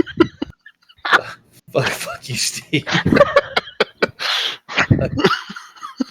It's the bandits' turn. 2 of them are asleep. 2 of them are still standing. One of them's in a hug. One of them fires at Manlin. That's his mistake. He watches the arrow comes in, and he uses a quick reaction to parry the attack. You just see him bring the longsword and like smash the bolt out of the air. Battle Master Fighter, maybe? Fires a bolt at Hawk. Jedi?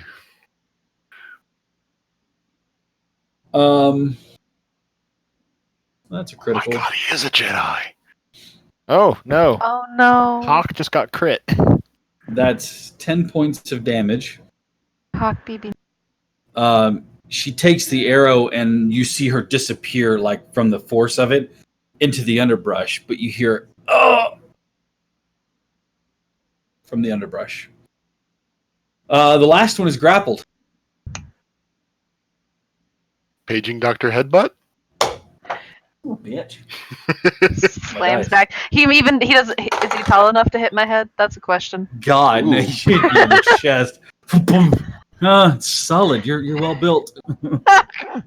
He tries to struggle free. What? Give me an athletics check. 18. Oh yeah. He tries is the operative word. No. He does not succeed.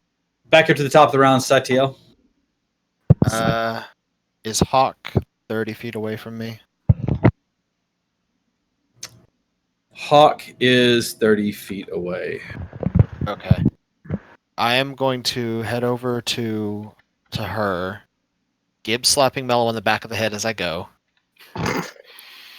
Good. God, somebody, thank you. He'll crouch down, check to see if she's alive. She is. She is wounded, but she is alive. Okay. He will put his crossbow away. He's like, this is going to hurt. A little bit, I'm sorry. And he will take the bolt out. She doesn't make a sound, but you can see that she grimaces. And he'll put a finger over his mouth. Like, Mhm. tell it about this.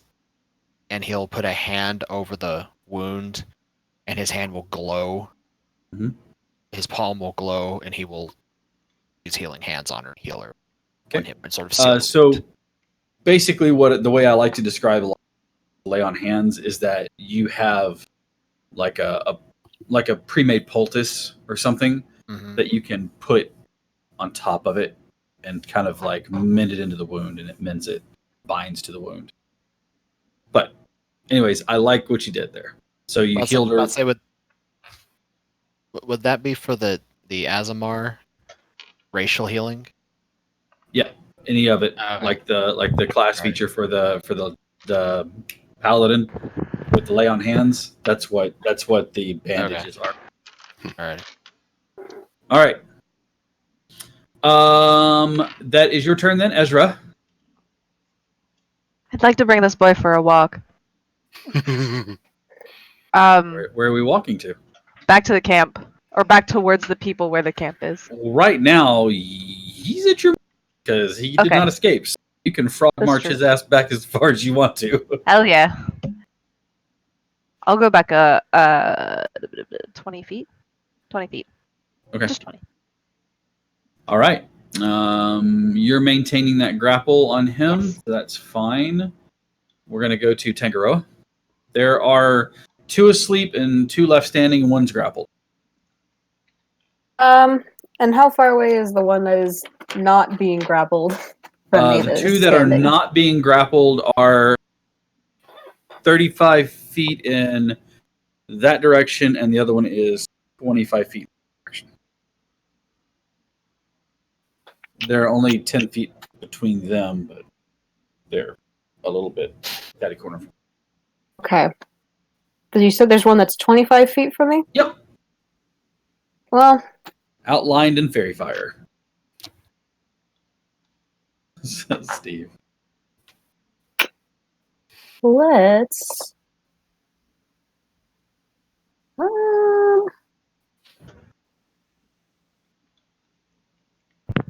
Okay. I will run up to the one that is. I will move towards the one that's 25 feet away from me, and I will use. It will be two-handed to use the spear. Okay.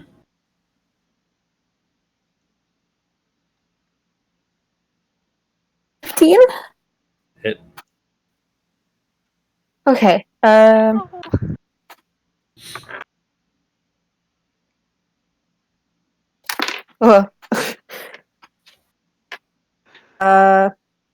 9 points of damage.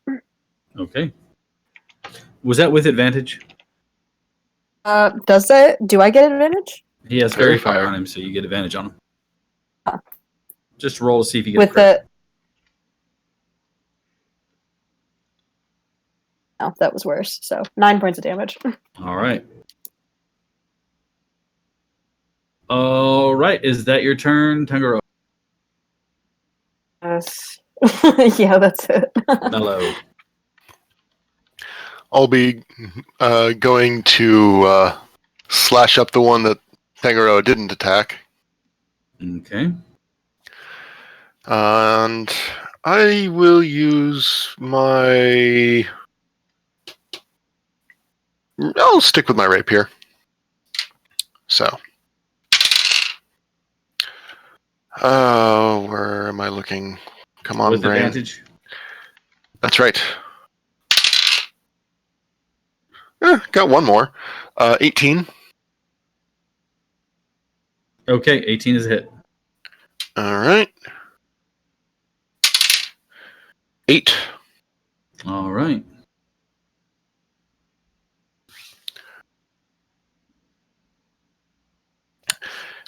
Let me see. I believe I will get some inspirational quoting for, let's say, Scytale.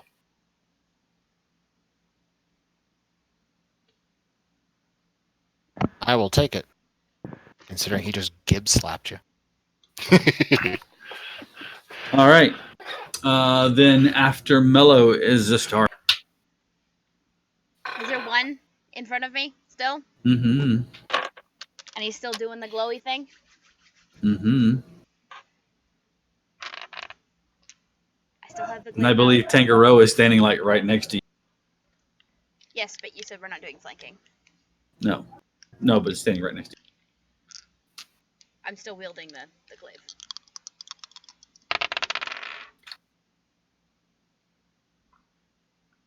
Can't see.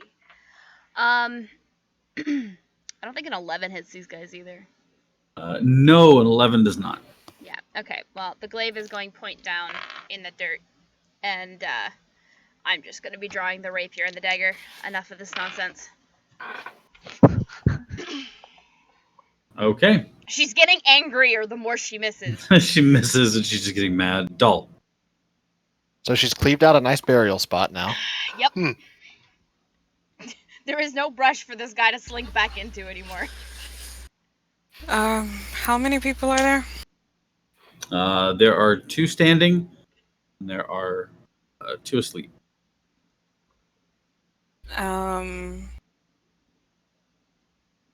So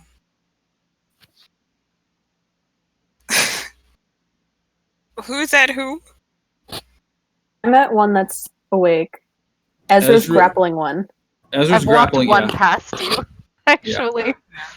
So Tangaroa and Zastari are standing in front of one of them, hacking up the ground around him and stabbing him occasionally. Mello you're standing next to one, and you hit him last turn, didn't you? Yes.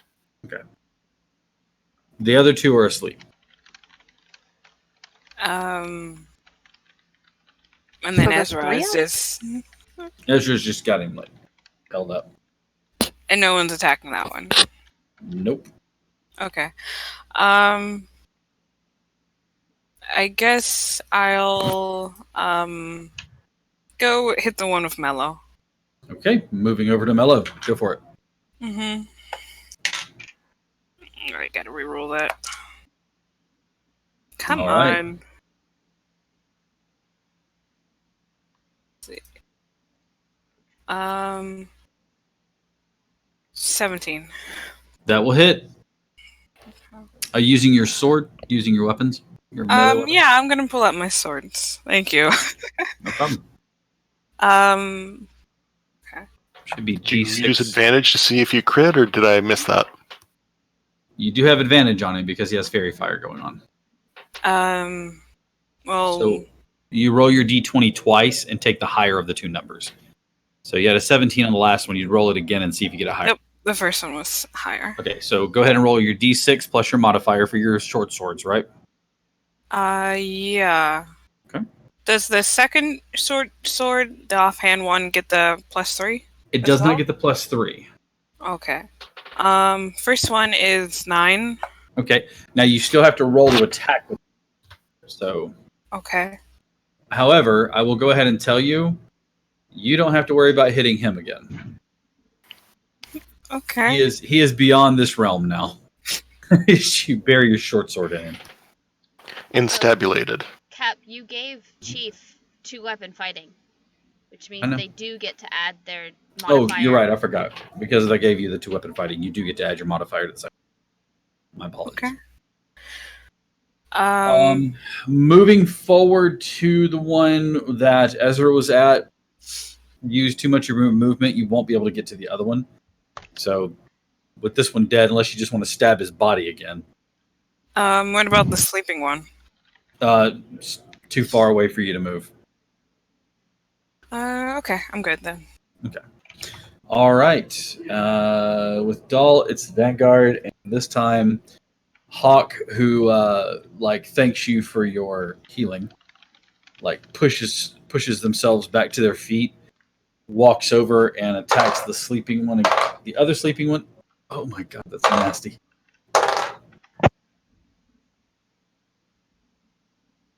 That die is malicious. I'm glad I'm not using it against you. And then another. Ooh, max damage. That's another sleeping one that is taking the long nap. So there's now one sleeping one left, and one upright and one grappled. Manlin moves over to the other sleeping one with advantage. He puts this long sword through there with two hands. It's going to be D10. He just buries the blade and pushes the hilt all the way down into the guy. Just twists the blade and pulls it out. That guy's dead. All right. Leope is just screaming, covered in blood. Beckett's still doing rites over Pelea, and that leaves us with Jolly, who, panting a little bit because he's a big guy. He rolls to hit the one and just cleaves that dude in half. So the only one left, he just buries that big blade, and as he pulls it out, you kind of see his face go pale again. He's just like, Oh, I don't feel so good. Keep it together, big guy. All right. That is, you guys are out of combat with. Well, you still have that one grappled. Manlin quickly moves over and holds the sword to the dude's face, and taps his chin with the blade and says, "You setting up an ambush for us?" He just kind of swallows. You can feel his body tense up underneath your arms. Bind him. We have many questions to ask him. Tend to the dead. And he turns and like shakes the blade once and then wipes it off. And then quickly moving into the camp. Jolly, as much as he tries to keep it together, the retching sound is not missed as he kind of gets sick. He and Beckett work to put Pelea to rest. Leope is just motionless by her side as they inter her. I should say, as they start to inter her, they start to dig a hole and put her in there, and he like shoves them aside, and he shakes his head and he goes, "Our kind don't bury them in the dirt. She's to be a pyre." I understand that your kind do not bury them in the ground. However, if there are more like that coming, setting a pyre is just going to be a beacon. What we'll do is we'll lay her in the ground for now, so that her body shall not be disturbed. On our way back, we will collect her and properly lay her to rest. For now, the customs of others must suffice. And if we don't make it back? We'll make it back. One of us will. Like shrugs off. He shrugs out and just walks away. He stops where she fell, and you can see him lifting something. It's her bow, and you can see that it's broken where it fell under. It was underneath her when she fell. And he doesn't make any sign or anything else like that. He takes the bow and kind of like takes both parts and like stuffs them into what room he has in his quiver, and he quickly like scrambles up one of the trees. He's just sitting there. Ezra, you have like a 16 perception check, I think, or passive perception. Of Passive, 16. yep. You're the only one that hears this, but there's this soft tree. I won't say anything. I will leave him be. So if this interment takes about an hour to do before we leave, I am going to have him. Sawtail is going to use his arcane that spell slot back. Okay. So you prepare your yeah. All right. With the prisoner bound and questions abound, we are going to take a quick break. Give us 10 minutes, folks. I'm supposed to take this about a half an hour ago, but we're going to refill our drinks. We're going to go potty, and we will be back in 10 minutes. Please, we encourage you to do the same. Refill your drinks and go potty, grab a snack. We'll be back in 10 minutes, and we've got about 15 minutes after that, and it should be really good as they try to figure out what's all this about. So we'll be back in just a few minutes. Thank you all so much for paying attention, tuning in and watching. Tell your friends that this is the best show on Mondays between 6 and 9 p.m. Central. We'll be right back. Thanks, guys.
flying so close to where we belong, and we're trying to go somewhere new.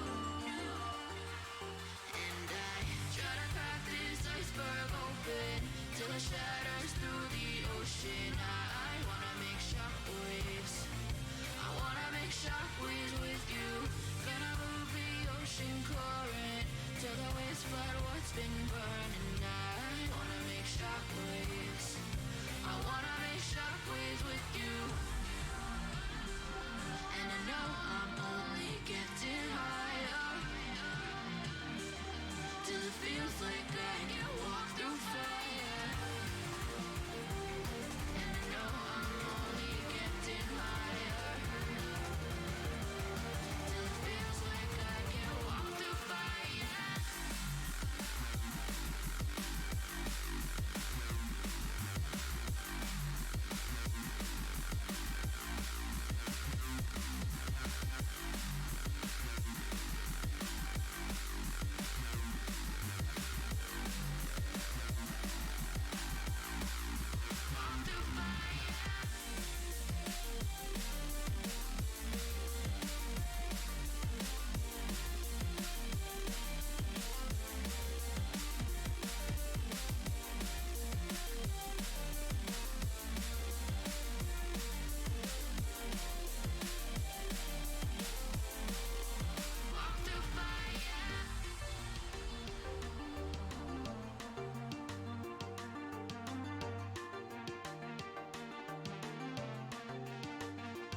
Trying to step back and see the view from above, 'cause I know that nothing lasts forever.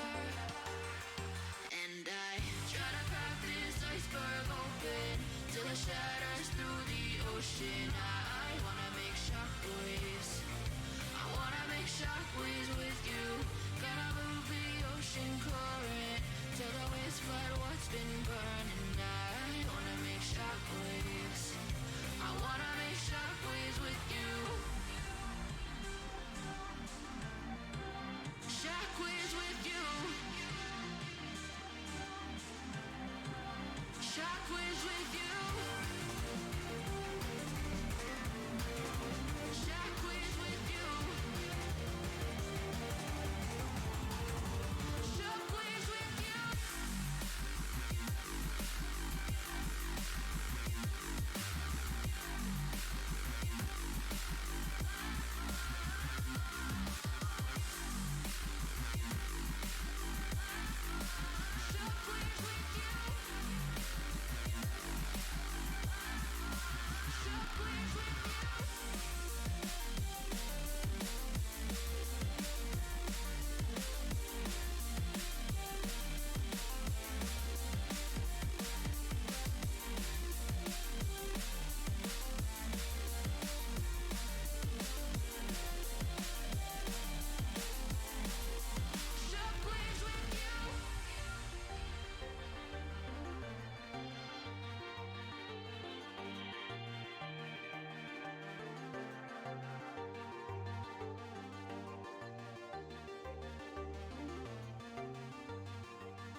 All right, welcome back, everyone.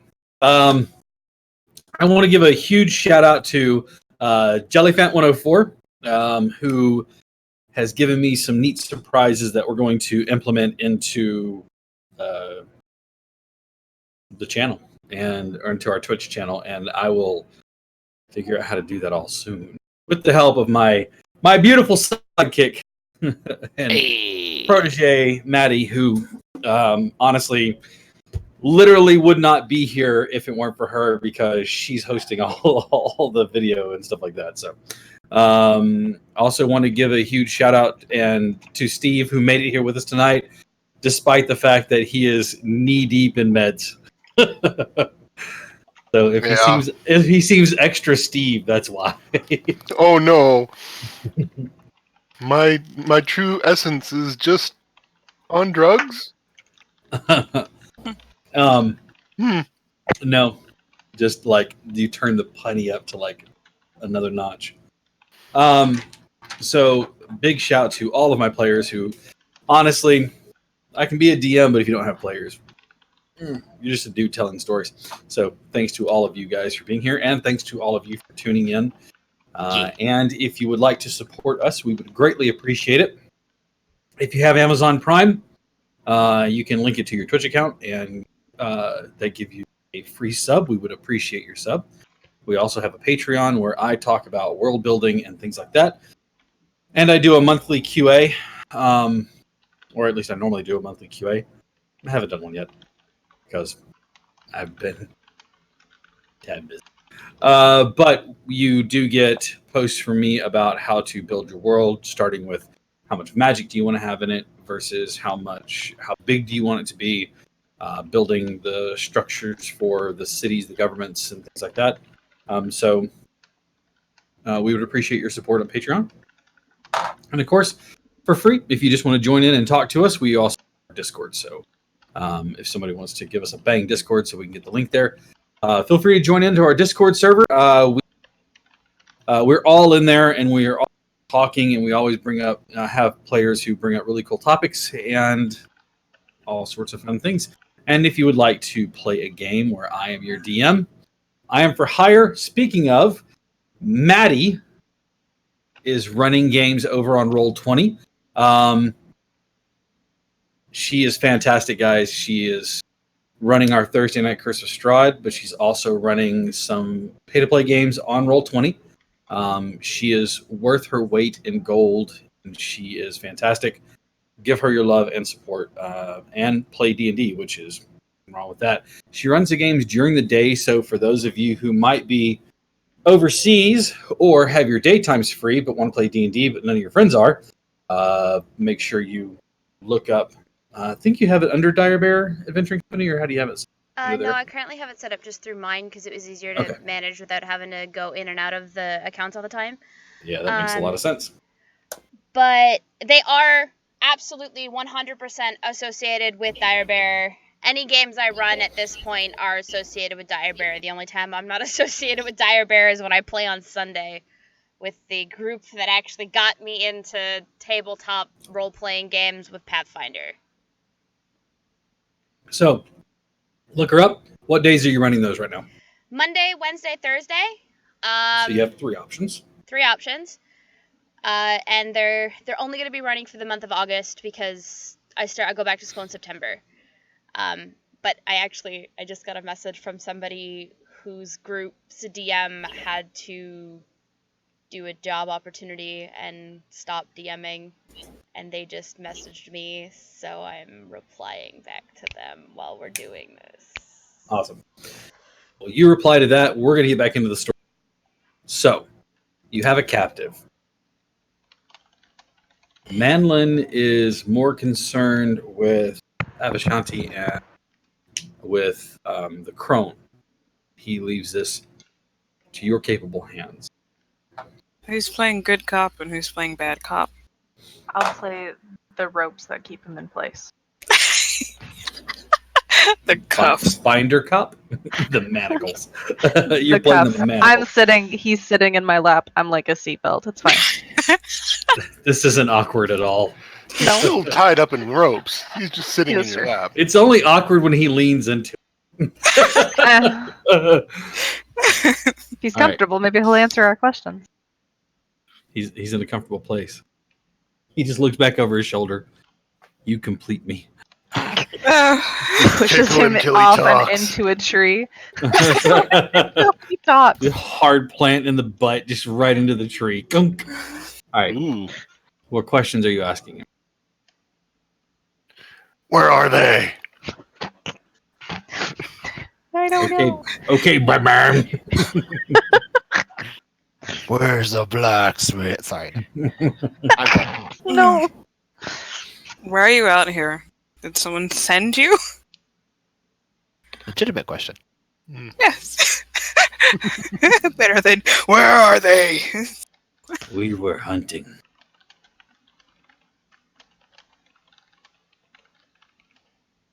Did he say we were hunting? Mm-hmm. Hunting boars? Mm. Came across the boar. Saw you first. Looked like easy targets, a bunch of children. Well, I hope you learn your lesson about misjudging people. My brothers learned their lesson. You will too. Come up.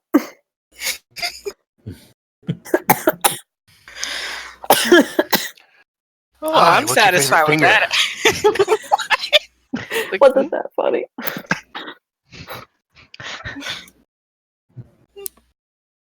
Thought we would take what you had. Do you have food? No.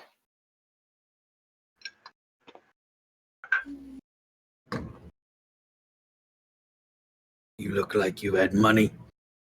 You had weapons. We would take what you had. Are there more of you? Not anymore. Yikes. Single tear. Filled in now. Damn.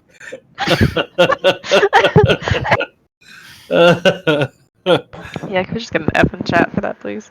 Yeah. Jelly String found of had a good idea. The families, they are not here.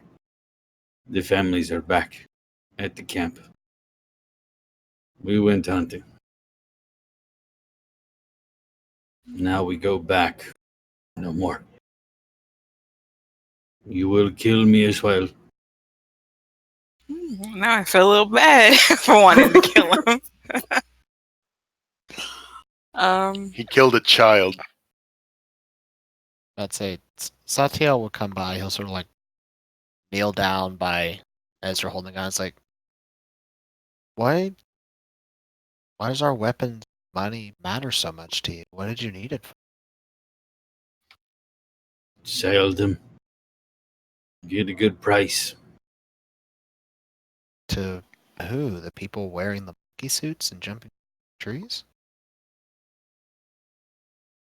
He kind of goes quiet.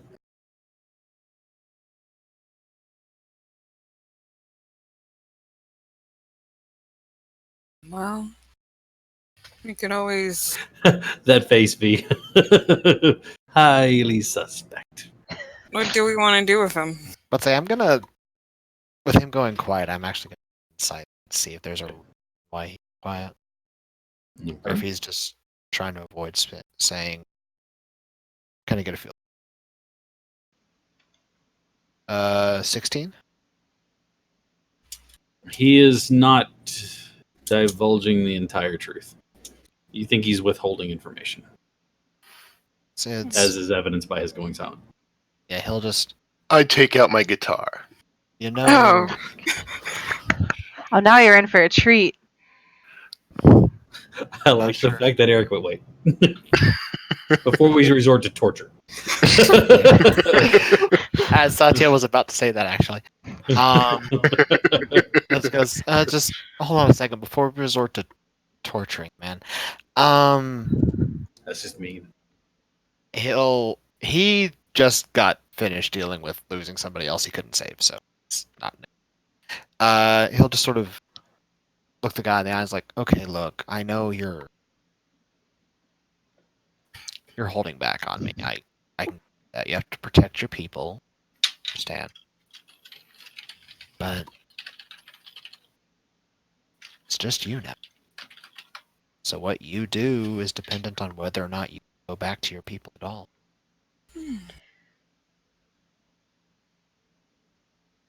You let me leave. If I tell you everything. As long as your you and yours never come after us again, I at least would want to do so.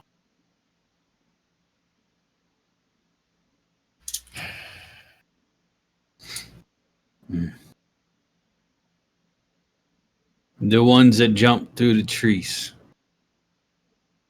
They are the Aeoni. The what? Aeoni. Aeoni. Aeoni.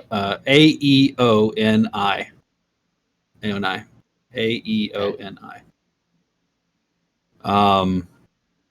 An easy history check will let you know. 16.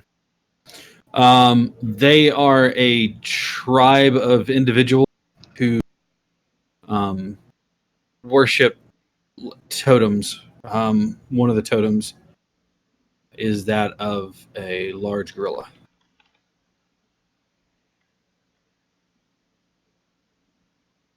It Oh, was... yes, the gorilla toad worshippers. So that makes sense. They caught us. They took our women, said to follow you, kill you,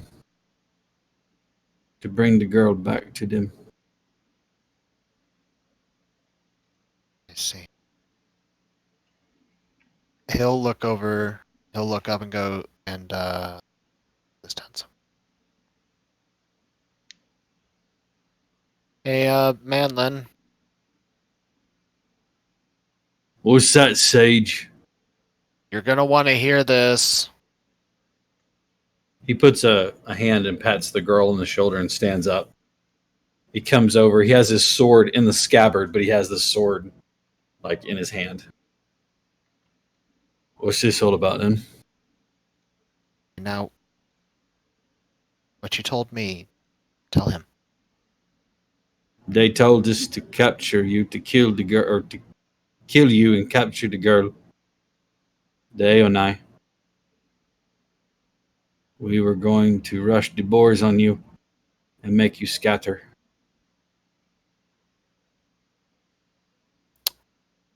And he'll look and say, the ANI are they're the people who attacked us first. Mm. The ones that she poofed. As you And- mention this, he just kind of like narrows his eyes at you for a moment and then relaxes again. And from my studies, they are a tribe of people who worship animal totems, and this one in particular worships totems of gorillas. And I think that would influence their habits, but from coaxing some information out of this man, they apparently took their tribe's women and children using as hostages to force them to attack us. Pity it is for them then. Take everything he has on him, leave him no weapons, send him off into the woods. We've got more business to tend to. We've wasted enough and we've lost more life. And he turns and just marches away. Satya will look back to the guy and said, ordinarily he would have just killed you, so that was a pretty good showing. And he's laying you see Madeline's laying the blankets on the horses and strapping the saddles to them. Do we let him go? You promised. I did, yes. And Manlin is allowing. So, do what he said. But He's asking if the rest of you will do it because he's going to. I don't know. She But was he's currently in a bear hug, courtesy of Ezra. So but Ezra's got him wrapped up and just like stroking the back of it. and Satiel does not have the strength to move those tree You're- trunks. you're going to strip this man and then send him out into the woods with no weapons and no way to defend himself. He'll just give the starry look and said, "Notice that I didn't agree to those terms." Well, then you better make sure the warrior doesn't watch what you're doing. I mean, you technically didn't say he had to leave with, all of his limbs either. Okay, Column A, Mellow, column B. Mellow, that's enough out of you. Chaotic neutral. He's gonna- chaotic stab a bitch. Mellow, after the words that have come out of your mouth, no more. Just Satiel's gonna your talking privileges are done for the day. he's gonna pat Ezra on the arm. He's like, "All right, you can let him." Oh yeah, Ezra was ready to let him go at any point. He's just And what he is gonna do Honey tying to a tree. is what does this guy have on him? Right now he has leather armor, and you can see that he has like attachments on it that make him appear, like I said, it's like a ghillie suit almost. It's just pieces of bush and stuff like that are attached to it. that's fun. I wouldn't mind taking that. Just I saying. think it would clash with your outfit. Mm-hmm. Might clash with your outfit. Mm-hmm. He's gonna take the man's crossbow and his ammunition. I mean, yeah, you have that already. He's gonna take that. He will take one of his. Satiel will take one of his daggers, Mm-hmm. and he will slip it into a keeping his own physical body between the man and the knight. Mm-hmm. He's gonna put a dagger in a very hidden spot in that outfit, just to not leave him undefended. Okay. And he'll say, "Go, and please don't ever try to attack us again. I'm giving you mercy this time, but I can't promise that this happens again." What languages do you speak? He speaks Common, Celestial, Abyssal, and Infernal. Okay. What languages does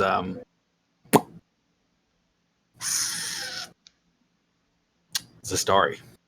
Celestial, Common, and Elvish. Okay.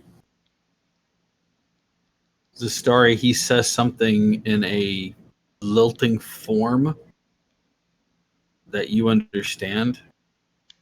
Does anybody else speak Elvish? Basically, it's a dialect of Common is the way it translates. You're the only person that understands it. And it's basically, he basically says, and it's very melancholy, which translates to the end of the road is here, and here I shall press no more. And thank you for your. It's like basically thank you for your hospitality, but it doesn't translate that way. It's like thank you for your gift, is what he says. She responds just as, poetic and lilting as he had spoken, basically equating to, had I not caught you, you probably would have killed us all. Use that skill and rescue your people. One man can make a huge difference. And then she'll actually hand him the ornate dagger she stole from town, because she needs to get stolen merchandise off of her person. Okay. So he's now got two daggers. And he moves into the woods and disappears almost into the underbrush.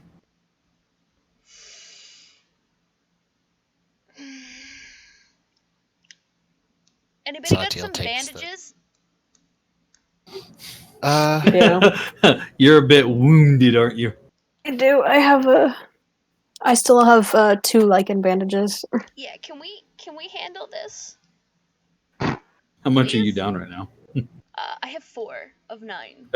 Oh yeah, you're pretty hurt. Alright, Tonga he'll just give To Zastari. How Sorry, much? repeat that. We'll give both of the bandages to Zastari. Is that one per? Is that one HP per? You have lay on hands. Lay on hands allows you to heal 5 times your life. So you laid on one earlier. Yeah. You tried one on the poor Sure, dead girl. take two. They'll both heal one. So basically, it's 2 HP. But he wants to.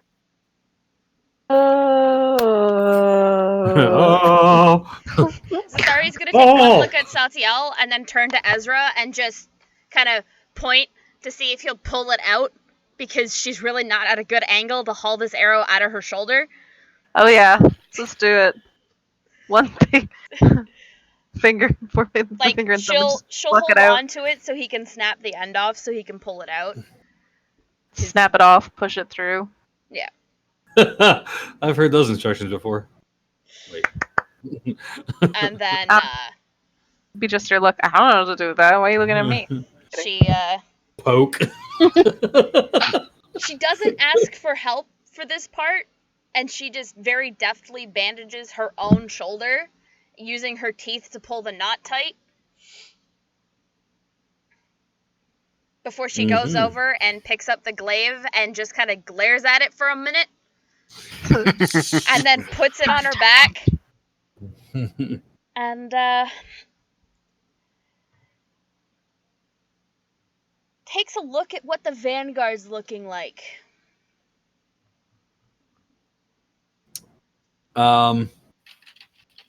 Is a Leope still in the tree? Shit, the Can I tree go would see take him him? down. He's up the tree. Can I go find him? You Okay. can. All right. The Vanguard is down another member. I'm gonna go find him. I will also go. And how long does it take for me to find him? Do I see him instantly? I Does it mean, you take- knew which tree he's scrambled up. He's not hiding. All right.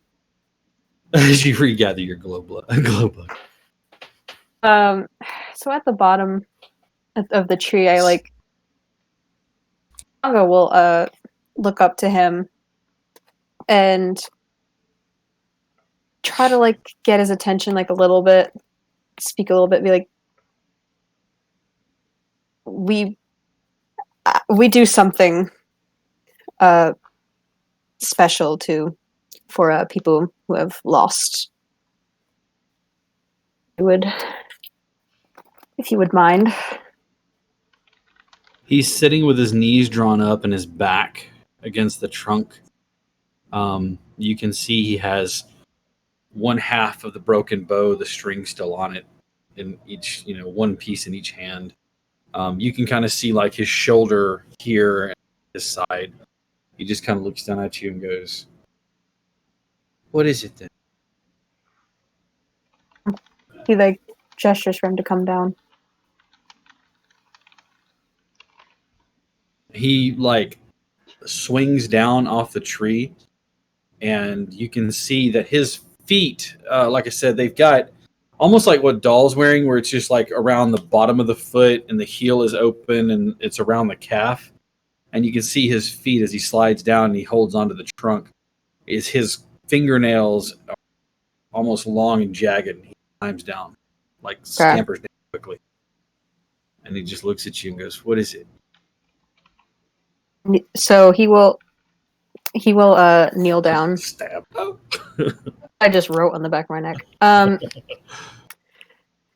He'll kneel down on the ground and he will ask him to do the same, to kneel in front of him so that they are facing one another.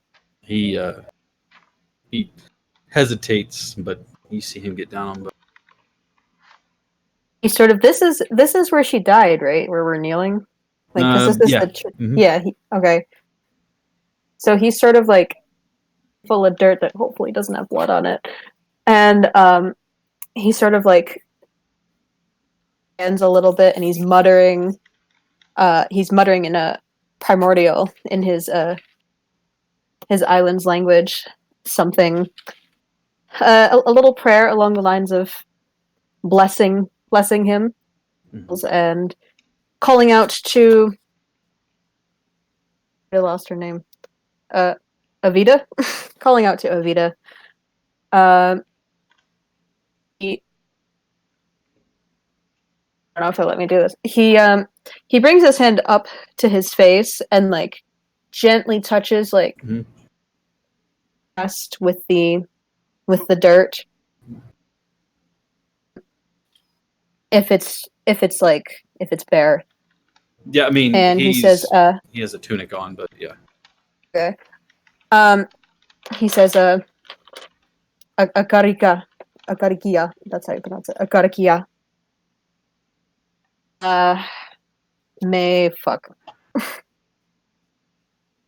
I don't know how to pronounce that. Is that the other god? The god of the water? Mm-hmm. Wadivan is watching over you and her. I have a sister back at home, and sorry to lose her. And I know that you're going through an immense amount of grief, but may they both guide you. I'm such a bad paladin. No, you're doing great. He says, may they guide you, and may your spirit not be vengeful, but to cry. Did you say he's gonna cry? It's okay to cry. He dips his head down for a moment, and then he kind of looks up without moving his head. But normally he has that scowl on his face, kind of like I have right now. But you can see that his face is eased. He just says, very almost imperceptible, just thank you. Gives him a smile. And he says, like, if you need something, I know I wasn't before, but I am here. Would you like for me to leave you alone for a little while longer? No. We must go. I would like for you to walk. But in quiet. Okay. And he'll do so. He has his own bow slung over his shoulder, and you can see he's carrying his sister's bow in his hand. The owl's gonna flit over his shoulder. He's not rough with it. He kind of scritches, but you can see he kind of like rolls his shoulder. Just kind of like he doesn't. He just kind of wants to be like left alone, but allowed to just kind of be there. It'll just sort of lean over and just like nuzzle his cheek and then fly off. As you guys are walking, it's very solemn. Jolly and Beckett are. Sorry, hang on. Before they go anywhere. Yeah, what's up? Starry's gonna walk up to Menlan. So, would you care to share with the rest of us exactly what it is we're doing here besides escorting this girl and this older woman? You've now lost portions of your vanguard. So, I think it's a little fair, not just to your vanguard, but to those of us who are still traveling with you, that you tell us what is going on. Why is she so special? It's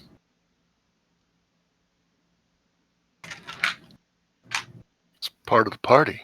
I didn't choose your vanguard. If you'll remember, that wasn't my decision.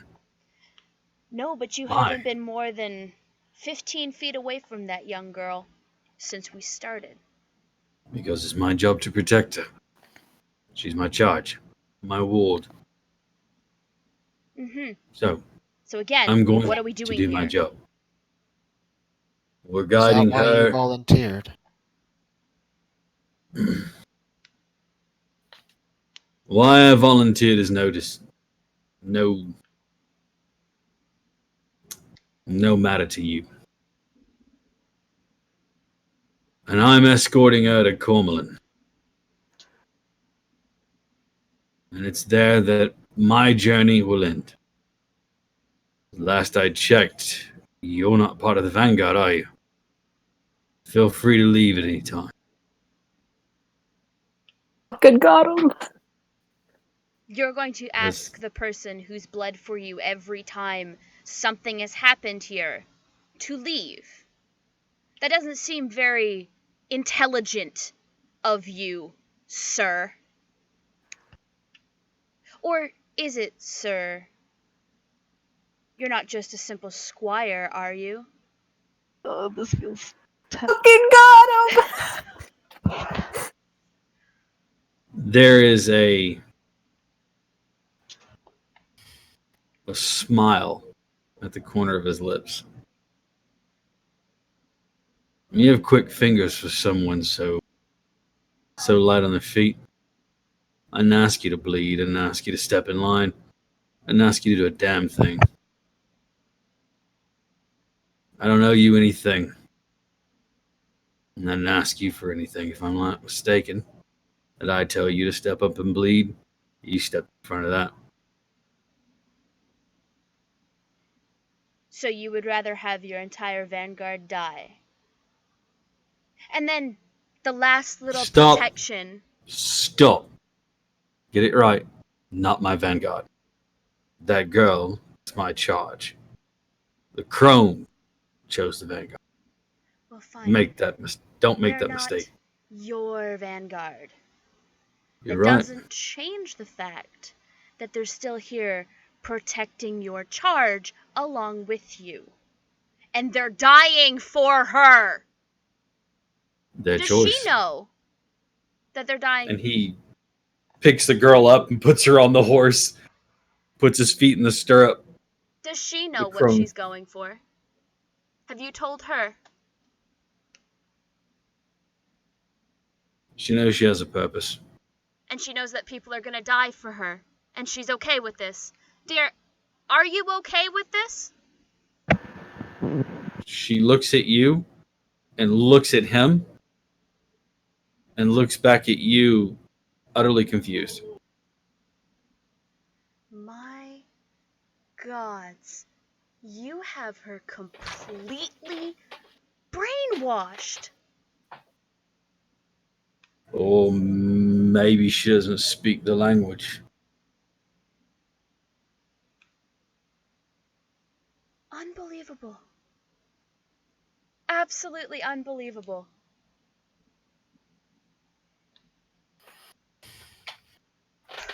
He kind of turns in the saddle a little bit and looks over his shoulders. I'm going to Cormelin. Any of you who doesn't want to go along, feel free to stay. Go back to whatever life it was you were leading. I have a job to do. And I'm going to do it. Satiel will walk by the man's horse, and he'll just look up at him and say, don't really see eye to eye a lot of the times, but try not to meet the same fate as the other honor-bound sent out on missions like this. He'll just start walking towards Cormelin. He kind of clicks his tongue and has the lead reins for the crone's horse and just starts charging. Beckett and Jolly walk up beside you, Zastari. And Jolly kind of looks down at the blade that he has, and you can see the blood dried on the edge of it. I don't much care for this, honestly. I don't know what I'm doing here. And I'm afraid to turn around. But I'm afraid to go forward.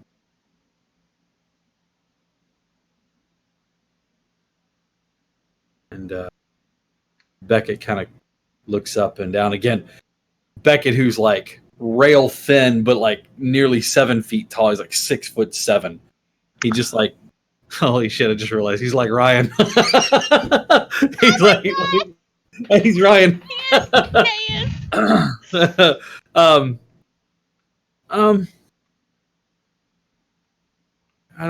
I can go back. to the cluster, but I don't. What do we do? Well, it all depends, my dear boys, on whether or not you are as an honor-bound fool as that one riding on the horse. What if he's not a fool? Yeah, well, what if he's still an asshole? Because that's not going to change. True. He is a bit intense. Not the word I would have used, but I suppose Not the only one appropriate. around here who's got hot sauce for blood. Anyway. Well, you're going to want to clean that blade, Jolly. Right. Yeah. Yeah, rust isn't good for it. But the two of you,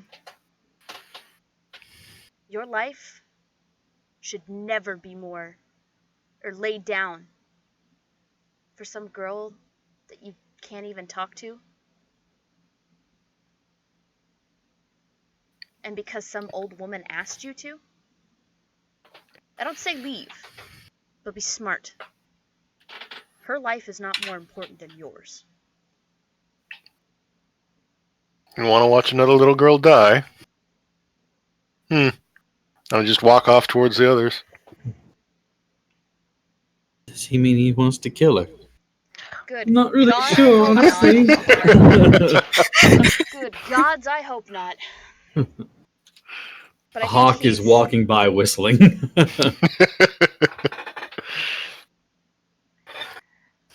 Come on, if you're not going to go back, you might as well keep going forward. There's nothing All worse right. than standing still. They both kind of look at each other and look down at their feet and then like quickly pick the pace up. Kind of start wandering forward.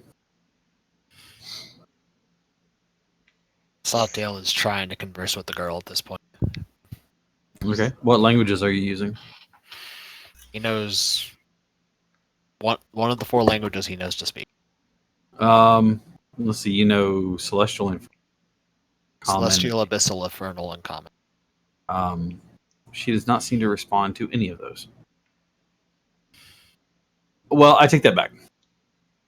Infernal and Abyssal, she kind of winces at. When you start speaking in Celestial, she kind of like her eyes perk up.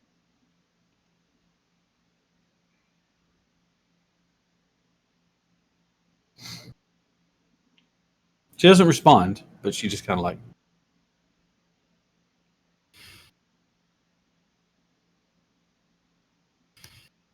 The rest of you are, well, Tangaroa and Leope are walking together. Ezra, you just loping along. Got nobody to hold on to. No, I'm kidding. Just imagining Ezra just like Shaggy walking down the road. Ezra's like, come back, cuddly friend. Come back. No, he's just walking forward. Doll, you going along? Yeah. He's actually sort of listening to Saitiel attempt to communicate with this girl and all these fancy languages. You guys pass another night. Unlike the night before, there is no interruption. You rest. If not, Still doing the circle. Yep. You rest for the night, and as you break camp and travel on, you can see that the world seems to open up.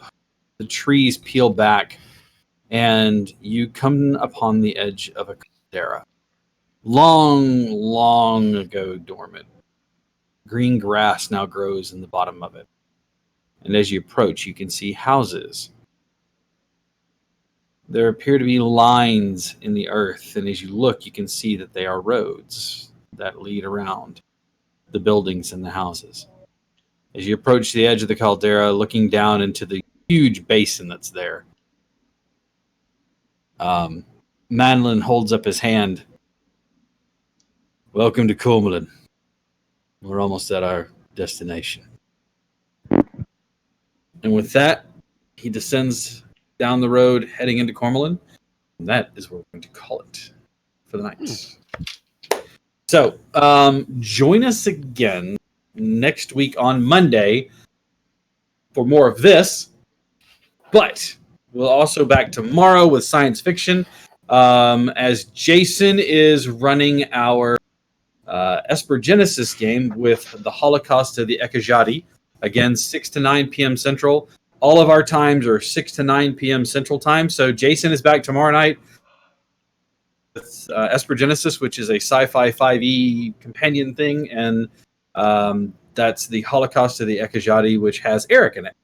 And then on Wednesdays, Jason is back again for now, running Icons, which is a superhero game, and that has Maddie in it, I know. V, are you in that too? Yep. We're Awesome. playing twins. Oh, awesome. And then on Thursday, Curse of Strahd with Maddie, our very own. And then we have back again on Monday with more of this. So something for everybody. Please feel free to join in, tune in. If you've never seen Icons, it's a really kind of a cool system, as is Espergenesis and, of course, D&D 5e. But coming up, I don't know. I'm not going to be at any conventions again until like February for now. There may be a couple coming up here, but I'm really kind of leaned off of most of the local ones. However, I am here I am in Huntsville every Thursday, Monday, Thursday, Friday, and Sunday. So Sunday, Monday, Thursday, and Friday at Lucky Dice Cafe. Stop in and say hi as we run and play games. Enjoy the good food, and a huge thanks to D&D Beyond for allowing us to use their utilities, their tools. If you do not have a subscription or you do not have D&D Beyond, I highly, highly, highly, highly, highly, highly suggest it. As you can see, we are using D&D Beyond for all of our tracking purposes, and you can actually see the characters in there in the overlay as I kill them. Wound them as they take rests and stuff like that. Their abilities and scores and things like that will go up and down. Yes, they are still level 1. But we'll see what happens next Monday, 6 p.m. to 9 p.m. Central Standard Time here on Dire Bear Adventuring Company. One more thing I do want to advertise is that coming up soon on the partner channel, kind of one of our other channels that I'm on and a part of is We Are Nerdsmith. So it's twitch.tv/We Are Nerdsmith. I will be running City of Mist, a crime noir. We are looking for cast members. The open casting call for that.